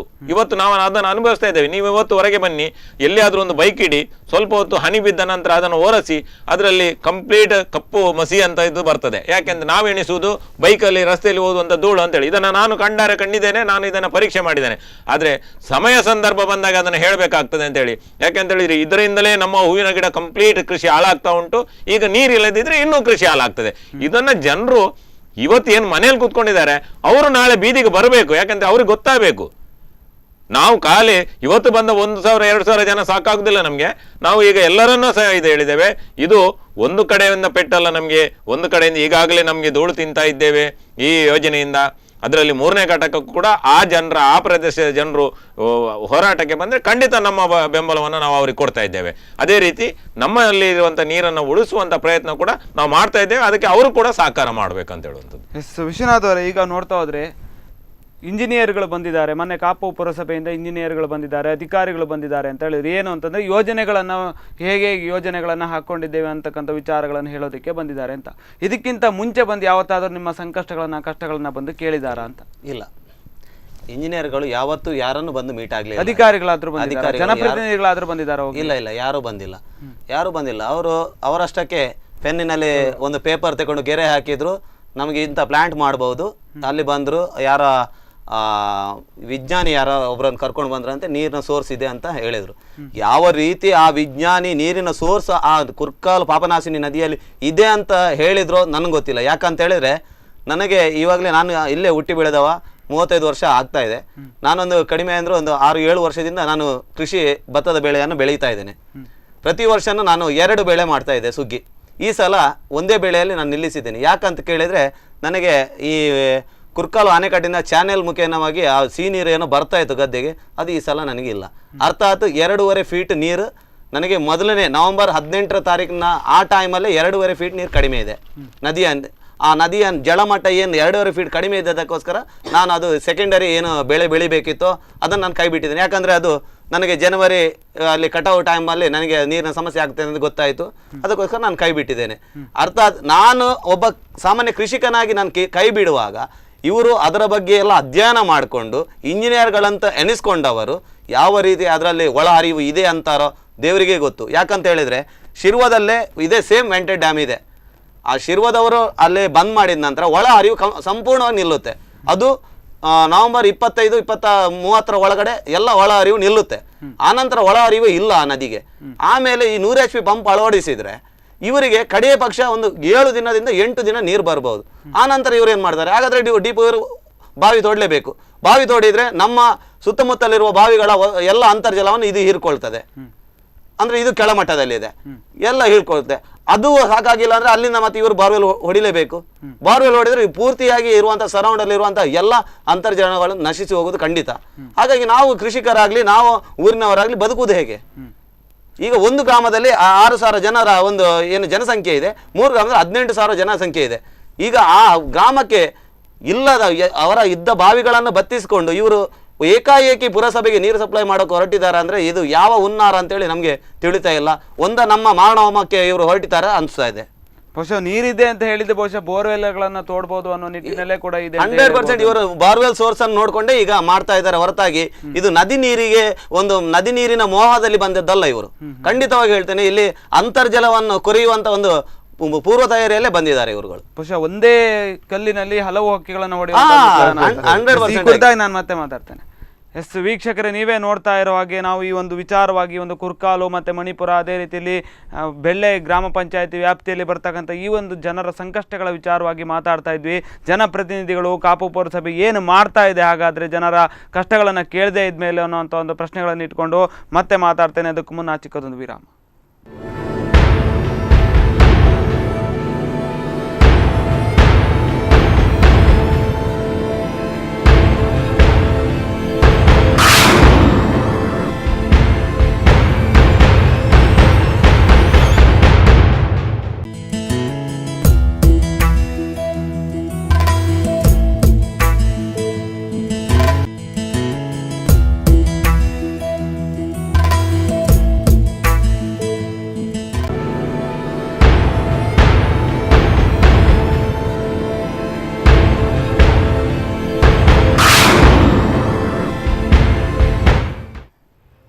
ವಿರಾಮದ ನಂತರ ಕರೆಂಟ್ ಅಫೇರ್ಸ್ಗೆ ಮತ್ತೆ ಸ್ವಾಗತ. ಜಲಕ್ಷಾಮದ ವಿಚಾರವಾಗಿ ಮುಂದಿನ ದಿನಗಳಲ್ಲಿ ಜನರು ನೀರಿಗೂ ಕುಡಿಯೋದಕ್ಕೂ ಕೂಡ ಕಷ್ಟಪಡಬೇಕಾಗತ್ತೆ ಈ ಒಂದು ಯೋಜನೆ ಜಾರಿ ಆದರೆ ಅಂತಕ್ಕಂಥ ವಿಚಾರಗಳನ್ನು ಕೂಡ ಹೇಳಿದ್ರು. ವಿಶ್ವನಾಥ್ ಅವರೇ, ಒಂದು ಮಾತು ಕೇಳ್ಪಟ್ಟಿರುವಂಥ ಒಂದು ವಿಚಾರ ಏನು ಅಂತಂದರೆ, ಕಾಪು ತಾಲೂಕು ಆದ ನಂತರ, ಕಾಪು ಪುರಸಭೆ ಆದ ನಂತರ ಇಂಥ ಒಂದು ಸಮಸ್ಯೆಗಳು ಜಾಸ್ತಿ ಆಗ್ತಾ ಇದೆ, ಉಲ್ಬಣಿಸ್ತಾ ಇದೆ. ಎಲ್ಲೋ ಒಂದು ಕಡೆಗಳಲ್ಲಿ ಜನಪ್ರತಿನಿಧಿಗಳಿಗೆ ಇಂಥ ಒಂದು ಸಮಸ್ಯೆಗಳನ್ನು ಸೃಷ್ಟಿಸೋದು ಅನಿವಾರ್ಯವಾಗಿದೆಯಾ ಅಂತ? ತುಂಬ ಅನಿವಾರ್ಯ ಆಗಿಬಿಟ್ಟಿದೆ. ಯಾಕಂತ ಹೇಳಿದ್ರೆ, ಇವರು ತಾಲೂಕು ಘೋಷಣೆ ಮಾಡಿಕೊಂಡ್ರು, ಪುರಸಭೆಗೂ ಘೋಷಣೆ ಮಾಡಿಕೊಂಡ್ರು, ಅನಂತರ ತಾಲೂಕು ಘೋಷಣೆ ಮಾಡಿಕೊಂಡ್ರು. ತಾಲೂಕು ಘೋಷಣೆ ಮಾಡಿದ ನಂತರ ಆ ಪ್ರದೇಶಗಳಿಗೆ ಒಂದು ಮೂಲಭೂತ ಸೌಕರ್ಯಗಳನ್ನು ಒದಗಿಸಬೇಕು. ಇವಾಗಲೇ ಒಂದು ಡಂಪಿಂಗ್ ಯಾರ್ಡ್ ಅಂದರೆ ಕಸ ಏನು ವಿಲೇವಾರಿ ಮಾಡಬೇಕಿತ್ತು ಅದರಲ್ಲಿ ಪೂರ್ಣವಾಗಿ ವಿಫಲರಾಗಿದ್ದಾರೆ. ಆನಂತರ ಒಳಚರಂಡಿ ವ್ಯವಸ್ಥೆ ಅದರಲ್ಲೂ ವಿಫಲರಾಗಿದ್ದಾರೆ. ಆನಂತರ ಈಗ ಕುಡಿಯುವ ನೀರಿನ ಒಂದು ಸೌಲಭ್ಯ ಒದಗಿಸುವಲ್ಲಿ ವಿಫಲರಾಗ್ತಾ ಇದ್ದಾರೆ. ಇದಕ್ಕಾಗಿ ಪಕ್ಕದ ಗ್ರಾಮಗಳನ್ನು ಬಳಿ ಕೊಟ್ಟಾದರೂ ಈಗ ಅದನ್ನು ಒಂದು ಓಲೈಸುವಂಥ ಒಂದು ಹುನ್ನಾರಕ್ಕೆ ಇವರು ಇಳಿದಿದ್ದಾರೆ. ಏನಂತ ತಿಳ್ಕೊಂಡ್ರೆ, ಈಗ ಆ ತಾಲೂಕನ್ನು ತಂದ ಕೂಡಲೇ ಈಗ ಸುತ್ತಮುತ್ತಲಿನ ಗ್ರಾಮಗಳು ಒಂದು ದೊಡ್ಡ ಸಮಸ್ಯೆಯನ್ನು ಅನುಭವಿಸ್ತಾ ಇದ್ದಾರೆ. ಯಾಕಂದರೆ ಒಂದು ಪಟ್ಟಣ ಗ್ರಾಮ ಪಂಚಾಯತ್ ಅನ್ನೋ ಒಂದು ಇದರ ಅಡಿಯಲ್ಲಿ ಬಂದಾಗ ಈಗ ಪಂಚಾಯತ್ಗಳಲ್ಲಿ ಏನು ಹೌಸಿಂಗ್ ಟ್ಯಾಕ್ಸ್ ಏನಿದೆ, ಈಗ 1,000 ಸ್ಕ್ವೇರ್ ಫೀಟ್ ನಾವು ಒಂದು ಮನೆ ಕಟ್ಟುವುದಾದರೆ ಒಂದು 3,000ರಿಂದ 4,000ವರೆಗೆ ಒಂದು ಟ್ಯಾಕ್ಸ್ ಕಟ್ಟುವಂಥ ಒಂದು ಇದಿದೆ. ಅದೇ ಈ ಕಾಪು ಪುರಸಭೆ ವ್ಯಾಪ್ತಿಯ ಒಂದು ಅದರ ಸುತ್ತಮುತ್ತಲಿನ ಗ್ರಾಮಗಳಿಗೆ ಈಗ ಕೇಳಿಕ್ಕೆ ಹೋದರೆ ನೀವು 30,000ರಿಂದ 35,000 ರೂಪಾಯಿ ಕಟ್ಟಬೇಕು. ಇಲ್ಲಿ ಒಂದು ಬಸವ ವಸತಿ ಯೋಜನೆ ಅಡಿಯಲ್ಲಿ ಬರುವಂಥ 1,20,000ದಲ್ಲಿ 30,000 ರೂಪಾಯಿ ಅಥವಾ ಒಂದು 25-30,000 ರೂಪಾಯಿ ಇವರು ಟ್ಯಾಕ್ಸ್ ಕಟ್ಕೊಂಡ್ರೆ ಮತ್ತೆ ಆ ಯೋಜನೆಯಲ್ಲಿ ಅದು ಮನೆ ಕಟ್ಟಿಗೆ ಸಾಧ್ಯ ಇದೆಯಾ? ಹಾಗಾದರೆ ಇವರು ಯಾವ ರೀತಿಯಲ್ಲಿ ಇವರು ಅಂದರೆ ರಾಜಕೀಯದ ಬೇಳೆ ಬೇಯಿಸ್ಕೊಳ್ಳೋಕ್ಕೆ ಇಂಥ ಒಂದು ದೊಡ್ಡ ದೊಡ್ಡ ನಿರ್ಣಯಗಳನ್ನು ತಗೊಂಡಿದ್ದಾರೆ. ಪುರಸಭೆ ಇರ್ಬೋದು, ತಾಲೂಕು ಇರ್ಬೋದು, ಇದು ರಾಜಕೀಯ ಬೇಳೆ ಬೇಯಿಸ್ಕೊಳ್ಳೋಕೆ, ಓಲೈಸೋದಕ್ಕೆ ಪಕ್ಕ ಇದನ್ನು ಓಲೈಸ್ಕೊಳ್ಳೋದಕ್ಕೆ ಮಾಡ್ಕಿರೋ. ಈಗ ಅಲ್ಲಿ ಇವರಿಗೆ ಇನ್ನು ಮೊಡೆತಗಳು ಬೀಳುತ್ತವೆ ಅನ್ನೋ ಗೊತ್ತಾಗ ಈಗ ಪಕ್ಕದ ಗ್ರಾಮಗಳನ್ನು ಬಳಿ ಕೊಡೋಕ್ಕೆ ಹೊರಟಿದ್ದಾರೆ. ಈಗ ಇದೇ ಒಂದು ಇದೆ ಅಲ್ಲ, ಈಗ ಕುರ್ಕಾಲಿನಿಂದ ಈ ನೀರು ಎತ್ತುವಂಥ ಯೋಜನೆ ಅಂತಂದುಬಿಟ್ಟು ಇಲ್ಲಿ ಕುರ್ಕಾಲನ್ನು ಬಳಿ ಕೊಡಲಿಕ್ಕೆ ಹೊರಟಿದ್ದಾರೆ. ಇದು ಕಡಖಂಡಿತ ನಾವು ಹೇಳಲಿಕ್ಕೆ ಇಚ್ಛೆ ಪಡ್ತಾ ಇದ್ದೇವೆ. ಯಾಕಂದರೆ ಇದು ಎಲ್ರಿಗೂ ಸ್ಪಷ್ಟವಾಗಿ ಗೋಚರಿಸ್ತಾ ಇದೆ. ದಿನಕರ್ ಶೆಟ್ಟಿ, ಹಾಗಾಗಿ ನೋಡೋದಾದ್ರೆ ಒಂದು ರಾಜಕೀಯ ಲಾಭಕ್ಕೋಸ್ಕರ ಸಂಪೂರ್ಣವಾಗಿ ನಿಮ್ಮ ಒಂದು ಗ್ರಾಮಗಳು ಬಲಿಯಾಗ್ತಾ ಇದೆ ಅನ್ನುವಂಥ ಒಂದು ಮಾತುಗಳನ್ನು ಕೂಡ ಹೇಳಿದ್ರು. ಇನ್ನು ಅದೇ ರೀತಿಯಲ್ಲಿ ನೋಡೋದಾದ್ರೆ ಇಷ್ಟೆಲ್ಲ ಒಂದು ಸಮಸ್ಯೆಗಳು ಉಲ್ಬಣಿಸ್ತಾ ಇದ್ರು ಕೂಡ ಈ ಒಂದು ಕಾಪು ಪುರಸಭೆ, ಈ ಒಂದು ಕಾಪು ತಾಲೂಕು ಮಾಡುವಂಥದ್ದು ಇದೆಲ್ಲ ಒಂದು ಅವಶ್ಯಕತೆ ಇತ್ತ ಅಂತ? ನಿಜವಾಗ್ಲೂ ಅವಶ್ಯಕತೆ ಇತ್ತ ಅಂತ? ಖಂಡಿತ ಅವಶ್ಯಕತೆ ಇರಲಿಲ್ಲ. 2 ತಾಲೂಕು ಮಾಡುವಾಗಲೂ ಅವರ ತಾಲೂಕು ಮಾಡೋ ಬಗ್ಗೆ ಅವರ ಪ್ರತಿನಿಧಿಗಳೆಲ್ಲ ಬಂದಿದ್ದರು ಪಂಚಾಯತ್ಗೆ. 3 ಜನ ಕೂಡ ಅಲ್ಲಿ ಅಟೆಂಡ್ ಆಗಲಿಲ್ಲ. ನಿಜವಾಗಿ ನಮ್ಗೆ ಬೇಡ ಇತ್ತು. ಸುಮ್ಮನೆ ಅಲ್ಲಿ ಜನ ಇದ್ದಾರೆ, ಇಲ್ಲಿ ಜನ ಇದ್ದಾರೆ, ಇದ್ದವರೆಲ್ಲ ಸಿಗ್ನೇಚರ್ ಹಾಕ್ಕೊಂಡು ತಾಲೂಕು ಮಾಡಬೇಕಂತ ಹೊರಟಿದ್ದಾರೆ, ತಾಲೂಕು ಮಾಡಿದ್ದಾರೆ. ನಾವೆಲ್ಲರೂ ಒಬ್ಬ ಹಿಡಿದಿದೆ, ತಾಲೂಕು ಬೇಡ ನಮಗೆ, ಉಡುಪಿ ತಾಲೂಕಿನ ನಮಗೆ ದೂರ ಇಲ್ಲ, ತಾಲೂಕು ಇಲ್ಲಿ ಕಾಪಿನ ಅಗತ್ಯವೇ ಇಲ್ಲ ಅಂತ ಹೇಳಿದರು.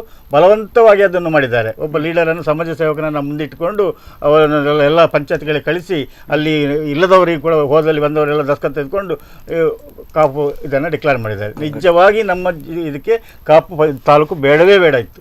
ತಾವತ್ತೇ ನಾವು ಒಬ್ಬ ಹಿಡಿದಿದ್ದೀವಿ. ತಾಲೂಕು ಆದರೆ ನಮಗೆ ಮಕ್ಕಳಿಗೆ ಸಿಗುವಂಥ ಯಾವುದೇ ಸವಲತ್ತು ಸಿಗುವುದಿಲ್ಲ. ಆಗ ಇದು ಗ್ರಾಮೀಣ ಕೃಪಾಂಕ ಒಂದು 10 ಮಾರ್ಕನ್ನು ಎಕ್ಸ್ಟ್ರಾ ಕೊಡ್ತಿದ್ರು, ಅದು ಇವತ್ತು ಇಲ್ಲ. ಇದು ಮುಂದೆ ಬರ್ತಾ ಇದೆ. ಕುರ್ಕಾಲ್ ಬರಲಿಕ್ಕೆ ಇನ್ನು 1 ವರ್ಷದಲ್ಲಿ ಕುರ್ಕಾಲ್ ಕೂಡ ಪಟ್ಟಣ ಪಂಚಾಯತ್ ಅಥವಾ ಪುರಸಭೆಗೆ ಸೇರುವಂಥ ಪರಿಸ್ಥಿತಿ ಇರುವುದರಿಂದ ನಾವು ಎಲ್ಲದರಲ್ಲಿ ನಾವು ತೊಂದರೆಗೆ ಒಳಗಾಗಿದೆ. ಈಗಾಗಲೇ ವಿಶ್ವನಾಥ್ ಹೇಳಿದಾಗೆ 30,000 ರೂಪಾಯಿಯನ್ನು 1,000 ಕೊಡುವಲ್ಲಿ 35,000 ರೂಪಾಯಿಯನ್ನು ಕೊಡುವಂಥ ಪರಿಸ್ಥಿತಿಯಲ್ಲಿ ನಾವಿದ್ದೇವೆ. ಇದು ನಮಗೆ ಇದು ಬರೀ 100ಕ್ಕೆ 100 ರಾಜಕೀಯ ಪ್ರೇರಣೆಯಿಂದ. ಯಾವುದೇ ಅಧಿಕಾರಿ ಇದನ್ನು ಮಾಡೋದಲ್ಲ. ಪ್ರತಿಯೊಂದನ್ನು ಇಂಪ್ಲಿಮೆಂಟ್ ಮಾಡೋದು ಅಧಿಕಾರಿ ಇರ್ಬೋದು, ಅದನ್ನು ತೋರಿಸ್ಕೊಡೋದು, ಈ ರೀತಿ ಮಾಡಿ ಅಂತ ಹೇಳುವಂಥದ್ದು, ಅವರಿಗೆ ಪ್ರೋತ್ಸಾಹವನ್ನು ಕೊಡುವಂಥದ್ದು ಅಥವಾ ಅವರಿಗೆ ಆರ್ಡರ್ ಮಾಡುವಂಥವರು ರಾಜಕೀಯ ನಾಯಕರೇ. ಅದರಿಂದ ಇದರಲ್ಲಿ 100ಕ್ಕೆ 100 ರಾಜಕೀಯದ ಕೈವಾಡ ಇದೆ ಎಂಬುದು ನಮ್ಮ ಭಾವನೆ. ಎಸ್ ನಾಗೇಂದ್ರ ಅವರೇ, ಈಗಾಗಲೇ ನೋಡೋದಾದ್ರೆ ಒಂದು ಕಾಪು ಪುರಸಭೆಯ ಅಧ್ಯಕ್ಷರಿಗೆ ಯಾವುದೇ ವಿಚಾರಗಳು ಕೂಡ ಗಮನಕ್ಕೆ ಬರಲಿಲ್ವಾ ಅಂತ? ಅವರು ಸುಪ್ರೀಂ ಅಂತ ಹೇಳ್ತಾರೆ, ಹೈಕಮಾಂಡ್ ಅಂತ ಹೇಳ್ತಾರೆ ಕಾಪು ಪುರಸಭೆಗೆ, ಅವರಿಗೆ ಬರಲಿಲ್ವಾ ಅಂತ? ಅಲ್ಲ, ಅವರಿಗೆ ಅವರ ಸಭೆಯಲ್ಲಿ ನಿರ್ಣಯ ಆಗಿರ್ಬೋದು. ಯಾಕೆ ಅಂತ ಹೇಳಿದ್ರೆ ನೋಡಿ, ಪ್ರತಿಭಟನೆಗಿಳಿದವರು ನಾವು ಪಂಚಾಯತ್ನವರು, ಅವರಿಗೆ ನೀರು ಬೇಕು, ಅವರ ಗಮನಕ್ಕೆ ಬಂದಿರ್ತದೆ, ಅವ್ರು ಮಾಡಿರ್ತಾರೆ. ಅವರಲ್ಲಿ ಅವರ ಪುರಸಭೆ ಅಧಿಕಾರಿಗಳು ಅವರು ಎಲ್ಲ ಸೇರಿಕೊಂಡು ಇದರ ಬಗ್ಗೆ ಯಾರು ರೂಪುರೇಷೆ ಹಾಕಿದ್ದಾರೆ ಅವರೊಟ್ಟಿಗೆ ಸೇರ್ಕೊಂಡು ಮಾಡಿರ್ಬೋದು. ಯಾಕಂತ ಹೇಳಿದ್ರೆ ನನಗೆ ನೀರು ಬೇಕಂತ ಹೇಳುವಾಗ ಇನ್ನೊಬ್ಬರದ್ದು ನಾನು ಯಾಕೆ ಕೇಳ್ತೇನೆ ಬಂದು? ಈಗ ನಮ್ಮನ್ನ ಬಂದು ಅವರು ಪ್ರತಿಭಟನೆ ಮಾಡಿ ಅಂತ ಹೇಳ್ತಾರಾ? ಇಲ್ಲ, ಅವರಿಗೆ ಅದರ ಬಗ್ಗೆ ಈಗ ನಾವು RTIಯಲ್ಲಿ ಅದರ ಬಗ್ಗೆ ನಾವು ತಗೊಳ್ತಾ ಇದ್ದೇವೆ, ಅದು ಯಾವ ರೀತಿಯಲ್ಲಿ ಯೋಜನೆ ಆಗಿದೆ, ಈಗ ಅವರ ನಡವಳಿಕೆಗಳ ಬಗ್ಗೆ ನಾವು ಮುಂದೆ ನಮ್ಮ ಹೋರಾಟಕ್ಕೆ ಬೇಕಾಗ್ತದೆ, ನಾವು ಅದರ ಬಗ್ಗೆ ನಾವು ಅವರಿಗೆ RTI ಮುಖಾಂತರ ತಗೊಳ್ತೇವೆ ಅದರ ಮಾಹಿತಿಯನ್ನ. ಅಂದ್ರೆ ಅದು ಅವರ ನಡವಳಿಕೆಯಲ್ಲಿ ಅಥವಾ ಅವರ ಸಭೆಯಲ್ಲಿ ಎಲ್ಲ ಆಗಿರ್ತದೆ. ಈಗ ನೀರು ಕೊಡ್ಬೇಕಂತೇಳಿ ಅವರು ಕೂಡ ಈಗ ಒಂದು ಗ್ರಾಮ ಅಥವಾ ಒಂದು ಪಟ್ಟಣ ಪಂಚಾಯತ್ ಅಥವಾ ಪುರಸಭೆ ಅಂತ ಹೇಳಿ ಇರುವಾಗ, ನಗರಸಭೆ ಅಂತ ಹೇಳಿ ಇರುವಾಗ, ಅಲ್ಲಿಯ ಸಂಬಂಧಪಟ್ಟ ಮೆಂಬರ್ಸ್ಗಳಿಗೆ ಅದರ ಮಾಹಿತಿ ಇರ್ತದೆ. ಅಲ್ಲಿ ಸಾಮಾನ್ಯ ಸಭೆಗಳು ನಡೀತಾ ಇರ್ತದೆ ತಿಂಗಳಿಗೊಂದು. ಆ ಸಂದರ್ಭದಲ್ಲಿ ನಮ್ಮ ಯಾವುದೇ ಪಂಚಾಯತ್ ಇರ್ಬೋದೇ ಆಗ್ಬೋದು, ನಮ್ಮ ಜನಪ್ರತಿನಿಧಿಗಳಾಗಿರುವಂಥ ತಾಲೂಕ್ ಪಂಚಾಯತ್, ಜಿಲ್ಲಾ ಪಂಚಾಯತ್, ಶಾಸಕರುಗಳಿಗೆಲ್ಲ ನಾವು ನೋಟಿಸ್ ಮಾಡಬೇಕು, ಅವರು ಆ ಮೀಟಿಂಗಲ್ಲಿ ಅಟೆಂಡ್ ಆಗ್ಬೋದು. ಆದರೆ ಪುರಸಭೆಗಳು ಮತ್ತು ನಗರಸಭೆಯಲ್ಲಿ ಕಂಪಲ್ಸರಿಯಾಗಿ ಅವರು ಶಾಸಕರು ಅಟೆಂಡ್ ಆಗ್ತಾ ಇದ್ದಾರೆ, ನಾವು ನೋಡ್ತಾ ಇದ್ದೇವೆ. ಹಾಗೆ ಅಲ್ಲಿ ಅವರು ಅದರ ಬಗ್ಗೆ ಪ್ರಸ್ತಾವನೆ ಬಂದಿರ್ಬೋದು, ಅದರ ಬಗ್ಗೆ ಮಾತನಾಡಿರ್ಬೋದು, ಅದರ ಬಗ್ಗೆ ಅಲ್ಲಿ ಯೋಜನೆಗಳು, ಕ್ರಿಯಾ ಯೋಜನೆಗಳೆಲ್ಲ ಅಲ್ಲಿಂದಲೇ ಆಗೋದು. ಈಗ ಒಂದು ಕ್ರಿಯಾ ಯೋಜನೆ ಆಗಬೇಕಾದ್ರೆ ಅದು ಅಲ್ಲಿಂದಲೇ ಆಗಬೇಕು, ಆಯಾ ಸಂಬಂಧಪಟ್ಟ ಇಲಾಖೆಯಿಂದಲೇ ಆಗಬೇಕಲ್ಲ. ಇದು ಒಳಚರಂಡಿ ಇಲಾಖೆ ಬೆಂಗಳೂರಿನಿಂದ ನಮಗೆ ಬಂದಿದೆ, ಅದರ ಮಾಹಿತಿ ಪತ್ರ ನನ್ನ ಹತ್ತಿರ ಇದೆ. ಅದು ಟೆಂಡರ್ ಪ್ರಕ್ರಿಯೆ ಒಳಚರಂಡಿ ಇದಕ್ಕೆ ಹೋಗಿದೆ, ಅಂದರೆ ನಮ್ಮ ಇದು ಪೈಪ್ಲೈನ್ ಇದೆಲ್ಲ ಮಾಡಲಿಕ್ಕೆ, ನೀರು ಸರಬರಾಜು. ಹಾಗಾಗಿ ಎಲ್ಲ ಪ್ರಕ್ರಿಯೆಯನ್ನು ಇಲ್ಲಿ ಆದ ನಂತರ ನಾವು ಪ್ರಪೋಸ್ ಕಳಿಸುವಂಥದ್ದು, ನಮಗೆ ಇಂಥ ನೀರಿನ ಕುಡಿಯುವ ನೀರು ಬೇಕು, ಹಾಗಾಗಿ ನಮಗೆ ಅದರ ಬಗ್ಗೆ ಅನುದಾನ ಕೊಡಿ ಅಂತೇಳಿ ಆ ಇಲಾಖೆ ಕಳಿಸಿರ್ತಾರೆ. ಅದು ನಮ್ಮ ಈಗ ನಾಳೆ ನಮ್ಮ ಪಂಚಾಯತ್ನಿಂದ ಏನಾದರೂ ಮಾಡಬೇಕಾದ್ರೆ ನಾವೆಲ್ಲರೂ ಸೇರಿಕೊಂಡು ಮೀಟಿಂಗ್ ಮಾಡಿ ಅದರ ಬಗ್ಗೆ ಒಂದು ನಿರ್ಣಯವನ್ನು ಕೈಗೊಂಡು ಆ ನಿರ್ಣಯವನ್ನು ನಾವು ಈ ಸಂಬಂಧಪಟ್ಟ ಇಲಾಖೆಗೆ, ಜಿಲ್ಲಾಧಿಕಾರಿಗಳಿಗೆ ಎಲ್ಲ ಕಳಿಸ್ಬೇಕು, ಶಾಸಕರಿಗೆಲ್ಲ. ಇದರ ಬಗ್ಗೆ ಅಲ್ಲಿ ಅದರ ಬಗ್ಗೆ ತನಿಖೆಯಾಗಿ ಅದರ ಬಗ್ಗೆ ಏನು ಮಾಡ್ಬೋದಾ, ಎಲ್ಲಿಂದ ಅದರ ಇದು ಮಾಡ್ತಾರೆ. ಆದರೆ ಪುರಸಭೆಗೆ ಅಧ್ಯಕ್ಷರಿಗೆ ಗೊತ್ತಿದೆ, ಎಲ್ಲರಿಗೂ ಗೊತ್ತಿದೆ. ಆದ್ರೆ ಅವರಿಗೆ ಮಾತ್ರ ಸುಪ್ರೀಂ, ನಮಗೆಲ್ಲ. ನಮಗೆ ನಮ್ಮ ಅಧ್ಯಕ್ಷರು ಸುಪ್ರೀಂ, ನಮ್ಮ ಗ್ರಾಮ ಪಂಚಾಯತ್ಗೆ ನಮ್ಮ ಅಧ್ಯಕ್ಷರು ಸುಪ್ರೀಂ. ಹಾಗಾಗಿ ಅವರ ಪುರಸಭೆಗೆ ಅವರ ಅಧ್ಯಕ್ಷರು ಸುಪ್ರೀಂ ಆಗಿರ್ಬೋದು. ಆದ್ರೆ ಅವರು ಸುಪ್ರೀಂ ಅಂತೇಳಿ ನಮ್ಮನ್ನ ಬಂದವರು ನನಗೆ ಬಲವಂತವಾಗಿ ನೀರು ತಗೊಂಡು ಹೋಗ್ಲಿಕ್ಕೆ ಅವರಿಂದ ಆಗುದಿಲ್ಲ. ಅದು ನಮ್ಮ ಹಕ್ಕು, ನಾವು ಹೋರಾಟ ಮಾಡ್ತೇವೆ. ನಾವು ನಮ್ಮ ಹಕ್ಕನ್ನು ನಾವು ಖಂಡಿತವಾಗಿ ಪ್ರಜಾಪ್ರಭುತ್ವದಲ್ಲಿ ಯಾವ ರೀತಿ ಏನು ಮಾಡಬೇಕು ಎಂಬುದು ನಮ್ಗೆಲ್ಲರಿಗೂ ಗೊತ್ತಿದೆ, ಅದನ್ನು ನಾವು ಮಾಡ್ತೇವೆ. ವಿಶ್ವನಾಥ್ ಅವರೇ, ಮುಂದಿನ ದಿನಗಳಲ್ಲಿ ನೀವು ಏನು ಮಾಡಬೇಕು ಅಂತ ಹೊರಟಿದ್ದೀರಾ ಅಂತ? ಈಗಾಗಲೇ ಸಾಲು ಸಭೆಗಳನ್ನು ಕೂಡ ಮಾಡಿದ್ದೀರಾ, ಮೊನ್ನೆಯಿಂದ ಕೂಡ ಸಭೆಗಳು ಆಗ್ತಾ ಇದೆ. ಮುಂದಿನ ದಿನಗಳಲ್ಲಿ ಏನು ಮಾಡಬೇಕು ಅನ್ನೋಂಥ ಒಂದು ವಿಚಾರಗಳಾಗಿ ಇವತ್ತು ಕೂಡ ಸಭೆಗಳು ನಡೆದಿದೆ. ಏನೆಲ್ಲ ಒಂದು ನಿರ್ಣಯವನ್ನು ಇವತ್ತಿನ ದಿನ ಕೈಗೊಂಡಿದ್ದೀರಿ ಅಂತ? ಇವಾಗಲೇ ನಾವು ಸಂಬಂಧಪಟ್ಟ ಎಲ್ಲ ಇಲಾಖೆ, ಪ್ರಧಾನಮಂತ್ರಿಯಿಂದ ಹಿಡಿದು ಮುಖ್ಯಮಂತ್ರಿ ಇರ್ಬೋದು, ನೀರಾವರಿ ಸಚಿವರು, ಸಣ್ಣ ನೀರಾವರಿ ಇಲಾಖೆ, ಹಾಗೆ ಸಂಬಂಧಪಟ್ಟ ಉಸ್ತುವಾರಿ ಸಚಿವರು, ಶಾಸಕರು, ಎಲ್ರಿಗೂ ಒಂದು 15 ಇಲಾಖೆಗಳಿಗೆ ಇವಾಗಲೇ ಪತ್ರ ರವಾನೆಯನ್ನು ಇವಾಗಲೇ ಕೈಗೊಂಡಿದ್ದೇವೆ. ಈ ಪತ್ರಗಳಿಗೆ ಒಂದು ಸ್ಪಷ್ಟವಾದ ನಮಗೆ ಒಂದು ಉತ್ತರಗಳು ಬರದಿದ್ದ ಸಂದರ್ಭದಲ್ಲಿ ಇವಾಗಲೇ ಇನ್ನೂ ಇದಕ್ಕಿಂತ ಮುಂಚೆನೇ ನಾನು ಹೇಳಿದೆ, ನಮ್ಮ ಗ್ರಾಮ ಮಟ್ಟದಲ್ಲಿ 3 ಗ್ರಾಮಗಳು ಸೇರಿಕೊಂಡು ಒಮ್ಮೆ ಪ್ರತಿಭಟನೆಯನ್ನು ಮಾಡ್ತೇವೆ. ಆ ನಂತರದ ಅದಕ್ಕೂ ಸ್ಪಂದನೆ ಸಿಗದಿದ್ದಲ್ಲಿ ಮುಂದಿನ ದಿನಗಳಲ್ಲಿ ಖಂಡಿತವಾಗಿಯೂ ನಾವು ಮತದಾನದ ಬಹಿಷ್ಕಾರವನ್ನು ಖಂಡಿತವಾಗಿ ಕೈಗೊಳ್ತೇವೆ. ದಿನಕರ್ ಶೆಟ್ಟರ್, ಈಗಾಗಲೇ ಅವ್ರು ಪ್ರತಿಭಟನೆಯನ್ನು ಮಾಡ್ತೇವೆ ಅಂತ, ಉಡುಪಿಯಲ್ಲಿ ಸಾಕಷ್ಟು ಪ್ರತಿಭಟನೆಗಳು ಆಗಿ ಹೋಗಿದೆ. ಸಾಕಷ್ಟು ವಿಚಾರಗಳಿಗೆ ಪ್ರತಿಭಟನೆಗಳು, ಸಾಲು ಪ್ರತಿಭಟನೆಗಳು, ಮನವಿ ಪತ್ರಗಳು ಎಲ್ಲವನ್ನು ಕೂಡ ಕೊಟ್ಟಾಗಿದೆ. ಆದರೆ ಆ ಸಮಸ್ಯೆಗಳು ಇದುವರೆಗೂ ಕೂಡ ಸಂಪೂರ್ಣವಾಗಿ ಯಾವುದೂ ಕೂಡ ಪರಿಹಾರ ಆಗಿಲ್ಲ. ಹಾಗಾದರೆ ಮುಂದಿನ ದಿನಗಳಲ್ಲಿ ನಿಮ್ಮ ಒಂದು ಸಮಸ್ಯೆಗಳು ಪರಿಹಾರ ಆಗತ್ತಾ ಅಂತ? ಅದೇ ಪ್ರಜಾಪ್ರತಿನಿಧಿಗಳಿದ್ದಾರೆ, ನಾವು ಆರಿಸಿದಂಥ ಪ್ರತಿನಿಧಿಗಳೇ ನಮ್ಮ ಹಿಂದಿನಿಂದ ಚೂರಿ ಆಗ್ತಾ ಇದ್ದಾರೆ. ಈಗ ನಾವು ನಮ್ಮವರು ಅಂತ ಹೇಳ್ಕೊಂಡು ಅವರಿಗೆ ಮತ ಹಾಕಿದರೆ ಅವರು ನಮಗೆ ವಿರುದ್ಧವಾದ ಕೆಲಸವನ್ನು ಇಲ್ಲಿ ಮಾಡ್ತಾ ಇದ್ದಾರೆ ಅಂತ ಸ್ಪಷ್ಟ. ಯಾಕಂದರೆ ಯಾರು ವೋಟರ್ಸ್ ಇದ್ದಾರೆ ಅವರನ್ನು ಮನವೊಲಿಸುವುದು ಬಿಟ್ಟು ಅವರು ಯಾವುದೋ ಒಂದು ಅವರು ಮಾಡಿದಂಥ ಯೋಜನೆಗೆ ಪ್ರಬಲವಾದ ಪ್ರೋತ್ಸಾಹವನ್ನು ಕೊಟ್ಟು, ಪ್ರಬಲವಾದ ಎಲ್ಲ ರೀತಿಯ ಸಹಕಾರ ಪ್ರೋತ್ಸಾಹವನ್ನು ಕೊಟ್ಟು ಇನ್ನೊಂದು ಹಳ್ಳಿಯನ್ನು ಮೂಲೆ ಗುಂಪಾಗಿ ಮಾಡೋದು ಇದು ಖಂಡಿತ ಸಮಂಜಸವಲ್ಲ. ನಮ್ಮ ಹೋರಾಟ ನಾವು ಖಂಡಿತ ಮಾಡಿಯೇ ಮಾಡ್ತೇವೆ ಮತ್ತು ಸೋಲು ಗೆಲುವು ದೇವರಿಗೆ ಬಿಟ್ಟದ್ದು. ನಾವಂತೂ ಸುಮ್ಮನೆ ಕೂರುವವರು. ನಾನು ಇವತ್ತು ತಿಳಿದ ಮಟ್ಟಿಗೆ ನಮ್ಮೂರ 100ಕ್ಕೆ 100 ಜನ ಕೂಡ ಇದರಲ್ಲಿ ಭಾಗಿಗಳಾಗಿದ್ದಾರೆ. ಪೂರ್ಣ ಸಹಕಾರವನ್ನು ಕೊಡ್ತೇನೆ ಅಂತ ಕೈ ಎತ್ತಿ ಚಪ್ಪಾಳೆಗಳು ನಮಗೆ ಪ್ರಮಾಣ ಮಾಡಿದ್ದಾರೆ. ಆ ದೃಷ್ಟಿಯಿಂದ ನಾವು ಸೋಲು ಗೆಲುವು ಇನ್ನೊಬ್ಬರು ಬಿಟ್ಟದ್ದು. ನಮ್ಮ ಪ್ರಯತ್ನ ನಾವು ಖಂಡಿತ ಮಾಡ್ತೇವೆ. ನಾವು ಗೆಲ್ಲುವುದೇ ನಮ್ಮ ಮುಖ್ಯ ಧ್ಯೇಯ ಅಂತ ಹೇಳ್ಕೊಂಡು ನಾವು ಇಟ್ಕೊಂಡಿದ್ದೇವೆ.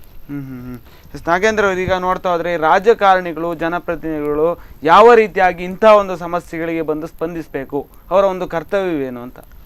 ರಾಜಕಾರಣಿಗಳು ಮತ್ತು ಜನಪ್ರತಿನಿಧಿಗಳು ಅಂದರೆ ಎರಡು ಒಂದೇ. ಈಗ ಅವರು ಜನರ ಒಂದು ಸಮಸ್ಯೆಯನ್ನು ಆಲಿಸಬೇಕು. ಯಾಕಂದ್ರೆ ನಾನು ಯಾರನ್ನ ದೂರ್ಲಿಕ್ಕೆ ಹೋಗೋದು ಅಂತಲ್ಲ. ಈಗ ನೋಡಿ, ಒಬ್ಬರು MLA ಇದ್ದಾರೆ ಅಂತೇಳಿ ಅವ್ರು ಇಡೀ ಕಾಪು ಕ್ಷೇತ್ರಕ್ಕೆ ಅವರು MLA, ಒಂದು ಕುರ್ಕಾಲಿಗೆ ಅಥವಾ ಪುರಸಭೆಗೆ ಅಲ್ಲ. ಹಾಗಿರುವಾಗ ಅದರ ಸಾಧಕ ಬಾಧಕಗಳನ್ನು ಅವರಿಗೆ ಚರ್ಚೆ ಮಾಡುವಂಥ ರೈಟ್ಸ್ ಇದೆ. ಹಾಗಾಗಿ ಅವರು ಅದರ ಸಾಧಕ ಬಾಧಕ ಯೋಜನೆಗಳನ್ನು ಬರುವಾಗ ಸಾಧಕ ಬಾಧಕಗಳನ್ನು ಚರ್ಚೆ ಮಾಡಬೇಕು. ಈಗಿನ ಶಾಸಕರು ಇದ್ದಾರೆ. ಈಗ ನಾವು ಖಂಡಿತವಾಗಿ ಯೋಜನೆ ಪ್ರಾರಂಭ ಆಗಿದೆ ಅಷ್ಟೇ, ಅಂದರೆ ಅದರ ಇನ್ನೂ ಕೂಡ ಕಾಮಗಾರಿ ಪ್ರಾರಂಭ ಆಗಲಿಲ್ಲ, ಟೆಂಡರ್ ಪ್ರಕ್ರಿಯೆ ಆಗಿದೆ. ನಾವು ತಡೆದ್ರೆ ಇವರು ಟೆಂಡರ್ ಪ್ರಕ್ರಿಯೆಯನ್ನು ಯಾವ ರೀತಿಯಲ್ಲಿ ಮಾಡ್ಬೋದು? ಅಥವಾ ಕಾಮಗಾರಿಯನ್ನು ಇವರು ಪೊಲೀಸರನ್ನ ಇಟ್ಕೊಂಡು ಬಲವಂತವಾಗಿ ಮಾಡ್ತಾರಾ? ಯಾವುದೇ ಇದನ್ನು ಪ್ರಾರಂಭ ಹಂತದಲ್ಲಿ ನಮಗೆ ತಡೀಲಿಕ್ಕೆ ಖಂಡಿತ ಸಾಧ್ಯ ಇದೆ. ನನ್ನ ಪ್ರಕಾರದಲ್ಲಿ ಎಲ್ಲ ಜನಪ್ರತಿನಿಧಿಗಳು ಪಕ್ಷಾತೀತವಾಗಿ, ಬಹುಶಃ ಜನರ ಇದಕ್ಕೆ ಬೆಂಬಲ ಇಲ್ಲ, ಇದಕ್ಕೆ ಖಂಡಿತವಾಗಿ ಪ್ರತಿಭಟನೆ ಮಾಡ್ತಾ ಇದ್ದಾರೆ ಅಂತೇಳಿ ಅವರು ಕೂಡ ಎಲ್ಲ ಪಕ್ಷವನ್ನು ಮರೆತು ಬಹುಶಃ ಅವರು ಬಂದು ಒಂದು ಗ್ರಾಮಕ್ಕೆ 3 ಗ್ರಾಮಕ್ಕೆ ಅದರಿಂದ ತೊಂದರೆ ಆಗಬಾರ್ದು ಅಂತೇಳಿ ಬಂದು ಅದನ್ನು ಸರಿಪಡಿಸುವಂಥ ವ್ಯವಸ್ಥೆ ಮಾಡ್ಬೋದು ಎಂಬುದು ನಮ್ಮ ಭರವಸೆ. ಯಾಕೆಂತ ಹೇಳಿದರೆ ರಾಜಕಾರಣಿಗಳಿಗೆ ಕೂಡ ಅವರಿಗೆ ಪ್ರಥಮ ಹಂತದಲ್ಲಿ ಅದರ ಬಗ್ಗೆ ಸಾಧಕ ಬಾಧಕ ಗೊತ್ತಿಲ್ಲದೆ ಅಥವಾ ಜನರ ಹತ್ರ ಕೇಳದೆ ಅಲ್ಲಿ ನೀರಿದೆ, ನೀರನ್ನು ಕೊಟ್ಟರೆ ನನಗೆ ಅಲ್ಲಿಂದ ಸ್ವಲ್ಪ ಓಟ್ ಸಿಗ್ಬೋದು ಎಂಬುದೆಲ್ಲ ಇರ್ಬೋದು, ಅದು ಸ್ವಾಭಾವಿಕ. ಆದರೆ ಈಗ ನಮ್ಮ ಹೋರಾಟ ನಾವು ಪ್ರಾರಂಭ ಮಾಡಿದ್ದೇವೆ. ಹಾಗಾಗಿ ಜನಪ್ರತಿನಿಧಿಗಳು ಅದರ ಬಿಸಿ ಮುಟ್ಟೇ ಮುಟ್ತದೆ. ಈಗ ವಿಶ್ವನಾಥರು ಮತ್ತು ನಮ್ಮ ಮಾಸ್ಟರ್ ಹೇಳಿದಾಗೆ ಮತದಾನವನ್ನು ಬಹಿಷ್ಕಾರ ಮಾಡ್ತೇವೆ ಅಂತ ಹೇಳಿದರೆ ಅಲ್ಲಿ ಸ್ವಲ್ಪ ಆದರೂ ಅದರ ಪರಿಣಾಮ ಬೀಳ್ತದೆ. ಹಾಗಾಗಿ 3 ಗ್ರಾಮ ಪಂಚಾಯತ್ನವರು ಒಟ್ಟಾಗಿ ನಾವು ಯಾವುದೇ ಒಂದು ಫೀಲ್ಡಿಗೆ ಕೂಡ ಹೋಗದೇ ಇದ್ದಾಗ, ಯಾಕೆಂತೇಳಿ ಅಲ್ಲಿ ಬೇರೆ ಬೇರೆ ಪಕ್ಷದವರೆಲ್ಲ ನಾವು ಸೇರಿದ್ದೇವೆ. ಇವತ್ತು ನಾವು ಮತ ಕೇಳಲಿಕ್ಕೆ ಹೋಗುವ, ನಾವು ಬೇರೆ ಬೇರೆ ಪಕ್ಷದವರು ಬೇರೆ ಬೇರೆ ಮತ ಕೇಳಲಿಕ್ಕೆ ಹೋಗ್ಬೋದು. ಆದರೆ ಇವತ್ತು ನಮ್ಮ ಗ್ರಾಮದ ಸಮಸ್ಯೆ ಬರುವಾಗ ಒಂದು ಮನೆಯಲ್ಲಿ ನಾವು ಅಣ್ಣ ತಮ್ಮ ಎಷ್ಟು ಬೇಕಾದ್ರೆ ಜಗಳ ಆಡ್ಕೊಳ್ತೇವೆ, ನಮ್ಮ ಮನೆಯವರು ಅಂತೇಳಿ ಇರ್ತದೆ. ಅದೇ ಬೇರೆಯವರು ಬಂದು ನಮ್ಮ ಮನೆಯಲ್ಲಿ ಹೊಡಿಲಿಕ್ಕೆ ಬಂದು ನಾವು ಬಿಡ್ತೇವೆ, ನಾವು ಎಷ್ಟೇ ಜಗಳ ಆದ್ರೂ ನಾವೆಲ್ಲರೂ ಸೇರ್ಕೊಂಡು ಅವ್ರಿಗೆ ಹೊಡಿತೇವೆ. ಅದೇ ರೀತಿಯಲ್ಲಿ ನಾವು ಬೇರೆ ಬೇರೆ ಪಕ್ಷದಲ್ಲಿ ಗುರುತಿಸಿಕೊಂಡು ನಮ್ಮ ರಾಜಕೀಯಗಳನ್ನ ನಾವು ಮಾಡ್ಬೋದೇನಾ? ಆದರೆ ಇವತ್ತು ನಮ್ಮ ಸಮಸ್ಯೆ ನಮ್ಮ ಅಂಗಳಕ್ಕೆ ಬಂದಿದೆ. ನಾವು ಖಂಡಿತವಾಗಿ ನಮ್ಮ ಪಕ್ಷಾತೀತವಾಗಿ ಪಕ್ಷವನ್ನು ಬಿಟ್ಟಿದ್ದೇವೆ. ಇವತ್ತೆಲ್ಲ ಸೇರಿದವರು ನಾವು ಎಲ್ಲರೂ ಬೇರೆ ಬೇರೆ ರಾಜಕೀಯ ಹೋದವರು ಇವತ್ತು ಒಟ್ಟಾಗಿದ್ದೇವೆ. ಅಲ್ಲಿ ನಾವು ಒಟ್ಟಾಗಿ ಇವತ್ತು ಅಷ್ಟು ಜನ ಒಟ್ಟಾದವರು ಬೇರೆ ಬೇರೆ ರಾಜಕೀಯದಲ್ಲಿದೆ. ಹಾಗಾಗಿ ನಮ್ಮ ಹೋರಾಟ ಎಲ್ಲ ರಾಜಕೀಯ ರಹಿತ. ಅದು ಬಹುಶಃ ಇವತ್ತು ಎಲ್ಲರೂ ಹೇಳಿದ್ದಾರೆ, ನಮಗೆ ನ್ಯಾಯ ಸಿಗದೆ ಇದ್ರೆ ನಾವು ಬಹಿಷ್ಕಾರ ಮಾಡುವ ಅಂತೇಳಿ. ಆಗಿರುವಾಗ ಅದರಲ್ಲಿ 2 ಮಾತಿಲ್ಲ, ನಾವು ಎಲ್ಲರೂ ಒಂದಾಗಿ ಹೋಗ್ತೇವೆ ಅದರಿಂದ ಎಲ್ಲ ಪಕ್ಷಕ್ಕೂ ಕೂಡ ಅದರಲ್ಲಿ ಪರಿಣಾಮ ಬಿದ್ದೇ ಬೀಳ್ತದೆ. ಹಾಗಾಗಿ ಅವರು ಇದನ್ನು ಒಪ್ಕೊಳ್ಳೇಬೇಕಾಗ್ತದೆ. ವಿಶ್ವನಾಥ್ ಅವರೇ, ಕೊನೆಯದಾಗಿ ಏನು ಹೇಳ್ತೀರಿ ಈ ಒಂದು ಪ್ರತಿಭಟನೆಯ ಕುರಿತಾಗಿ, ಮತ್ತೆ ಒಂದು ಜನರ ಸಂಕಷ್ಟಗಳನ್ನು ಈ ಒಂದು ಕಾಪು ಪುರಸಭೆ ಆಗಿರ್ಬೋದು ಅಥವಾ ಜನಪ್ರತಿನಿಧಿಗಳು ಆಲಿಸುವ ನಿಟ್ಟಿನಲ್ಲಿ ಕೊನೆಯದಾಗಿ ಏನು ಹೇಳ್ತೀರಿ? ನಾನು ಇಷ್ಟೇ ಒಂದು ಅಧಿಕಾರಿಗಳಲ್ಲಿ ವಿನಂತಿ ಮಾಡೋಕ್ಕೆ ಇಷ್ಟಪಡ್ತೀನಿ ಮತ್ತು ಜನಪ್ರತಿನಿಧಿಗಳಲ್ಲಿ, ನಮಗೆ ಮುಂದಿನ ದಿನಗಳಲ್ಲಿ ಪ್ರತಿಭಟನೆ ಅಥವಾ ಇಂಥ ಯಾವುದೇ ಇರ್ಬೋದು, ಮುಂದಿನ ಹೋರಾಟಗಳಿಗೆ ಹೆಜ್ಜೆ ಇಡದ ಹಾಗೆ ಆದಷ್ಟು ಬೇಗ ಶೀಘ್ರ ರೀತಿಯಲ್ಲಿ ಇದಕ್ಕೆ ತಕ್ಕುದಾದ ಒಂದು ಪರಿಹಾರವನ್ನು ತಂದು ನಮ್ಮ ಮನವೊಲಿಸುವಂಥ ಕ್ರಮವನ್ನು ನಾವು ಕೈಗೊಳ್ಳಬೇಕಂತೇಳಿ ನಾನು ಕೊನೆಯದಾಗಿ ಅವರಲ್ಲಿ ಕೇಳಲಿಕ್ಕೆ ಇಷ್ಟಪಡ್ತೀನಿ. ಕೊನೆಯದಾಗಿ ದಿನಕರ್ ಶೆಟ್ಟರಿಗೆ ಏನು ಹೇಳ್ತೀರಿ? 2 ಮಾತುಗಳು ಕೊನೆಯದಾಗಿ ಒಂದು ಕಾರ್ಯಕ್ರಮದ ವಿಚಾರವಾಗಿ ಮತ್ತು ಅದೇ ರೀತಿಯಲ್ಲಿ ನಿಮ್ಮ ಒಂದು ಪ್ರತಿಭಟನೆಯ ವಿಚಾರವಾಗಿ. ಈಗಾಗಲೇ ಅವರು ಬಹುಗ್ರಾಮ ಕುಡಿಯುವ ನೀರಿನ ಯೋಜನೆ ಅಂತ ಮಾಡಿದ್ದಾರೆ. ಉಳಿದ 6 ಗ್ರಾಮಗಳಿಗೆ 5 ಗ್ರಾಮಗಳನ್ನು ಕತ್ತಲಲ್ಲಿ ಮುಚ್ಚಿಟ್ಟಿದ್ದಾರೆ. ನಾವು ಇವತ್ತು ಅವರಿಗೂ ಕೂಡ ನಾವು ಪ್ರಚೋದನೆ ಮಾಡಲಿಕ್ಕೆ ಹೊರಡ್ತಾ ಇದ್ದೇವೆ. ಈಗಾಗಲೇ ಇವತ್ತೊಂದು ಮೀಟಿಂಗ್ಗೆ 2-3 ಗ್ರಾಮದ ಹೊರಗಿನ ಸದಸ್ಯರು ಕೂಡ ಬಂದಿದ್ದರು. ನಾವು ಅವರಿಗೂ ಕೂಡ ಬಿಸಿ ಮುಟ್ಟಿಸ್ತೇವೆ. ಯಾಕಂತ ನೋಡಿ, ನಿಮ್ಮನ್ನು ಕೂಡ ಪೂಲ್ ಮಾಡಿದ್ದಾರೆ. ನಿಮಗೆ ನೀರು ಕೊಡ್ತೇನೆ ಅಂತ ಹೇಳ್ಕೊಂಡು ಇವತ್ತಿಂದ ನಮಗೆ ಯಾರಿಗೂ ನೀರು ಕೊಡದೆ ನೇರವಾಗಿ ಪುರಸಭೆಗೆ ನೀರು ಕೊಡ್ತಾ ಇದ್ದಾರೆ. ನಿಮ್ಮನ್ನು ಕೂಡ ಪೂಲ್ ಮಾಡಿದ್ದಾರೆ. ನೀವು ಕೂಡ ನಮ್ಮೊಟ್ಟಿಗೆ ಸಹಕಾರ ಕೊಡಬೇಕಂತ ಹೇಳಿದರೆ ಖಂಡಿತ ಕೊಡಲಿಕ್ಕೆ ಬದ್ಧರಿದ್ದಾರೆ. ಅವರ 2-3 ಮೆಂಬರ್ಗಳು ಕೂಡ ಈ ರೀತಿಯ ಮಾತನ್ನು ನಮ್ಗೆ ಹೇಳಿದ್ದಾರೆ. ಅದರಿಂದ ಪ್ರತಿಭಟನೆ ದೊಡ್ಡದಾಗಿ ಹೋಗ್ತದೆ ವಿನಃ ಇದು ಮುಚ್ಚುವಂಥ ಒಂದು ಪರಿಸ್ಥಿತಿ ಬರಲಿಕ್ಕೆ ಸಾಧ್ಯ ಇಲ್ಲ. ಎಷ್ಟು ಧನ್ಯವಾದಗಳು ಸರ್, ಇಷ್ಟೊತ್ತು ಒಂದು ವಿಚಾರವಾಗಿ ಮಾತಾಡೋದಕ್ಕೆ ಧನ್ಯವಾದ. ವೀಕ್ಷಕರೇ, ನೀವೇ ನೋಡಿದ ಹಾಗೆ ಇಷ್ಟೊಂದು ಸಮಸ್ಯೆಗಳಿದೆ. ಕುರ್ಕಾಲು, ಮಣಿಪುರ ಮತ್ತು ಬೆಳ್ಳೆ ಗ್ರಾಮ ಪಂಚಾಯತಿ ವ್ಯಾಪ್ತಿಗಳಲ್ಲಿರ್ತಕ್ಕಂಥ ಒಂದು ಜನರಿಗೆ ಇಂಥ ಒಂದು ಕಾಪು ಪುರಸಭೆಯವರಿಗೆ ನೀರು ಬಿಡುವಂಥ ಒಂದು ಯೋಜನೆಗಳಿಗೆ ಅವರು ಒಪ್ಪಿಕೊಂಡ್ರೆ ಅಥವಾ ಒಂದು ಯೋಜನೆ ಸಕ್ಸಸ್ಫುಲ್ ಆದರೆ ಮುಂದಿನ ದಿನಗಳಲ್ಲಿ ಇಲ್ಲಿನ ಜನರಿಗೆ ಕುಡಿಯೋದಕ್ಕೂ ಕೂಡ ಸಮಸ್ಯೆಗಳಾಗುತ್ತೆ. ಇಂಥ ಸಂದರ್ಭದಲ್ಲಿ ಜನಪ್ರತಿನಿಧಿಗಳು ಮತ್ತು ಅದೇ ರೀತಿಯಲ್ಲಿ ಕಾಪು ಪುರಸಭೆ ಅಧಿಕಾರಿಗಳು ಒಮ್ಮೆ ಇಲ್ಲಿನ ಒಂದು ಸಮಸ್ಯೆಗಳತ್ತ ಚಿತ್ತವನ್ನು ಹರಿಸಿ ಗಮನವನ್ನು ಹರಿಸಿ ಅವರಿಗೆ ಎಷ್ಟೊಂದು ಸಮಸ್ಯೆಗಳಿದೆ ಅಂತಕ್ಕಂಥದ್ದು ನಿಮಗೂ ಕೂಡ ಗೊತ್ತಾಗುತ್ತೆ. ಮುಂದಿನ ದಿನಗಳಲ್ಲಿ ಈ ಒಂದು ಯೋಜನೆಗಳನ್ನು ಮಾಡಬೇಕೋ ಬೇಡವಾ ಅಂತದ್ದು ಕೂಡ ನಿಮ್ಮ ಒಂದು ಗಮನಕ್ಕೆ ಬರುತ್ತೆ. ಇದೇ ಇವತ್ತಿನ ವಿಶೇಷ. ಇನ್ನಷ್ಟು ಸುದ್ದಿ ಮತ್ತು ಮನೋರಂಜನೆಗಳಿಗಾಗಿ ನೋಡ್ತಾ ಇರಿ ಸ್ಪಂದನ.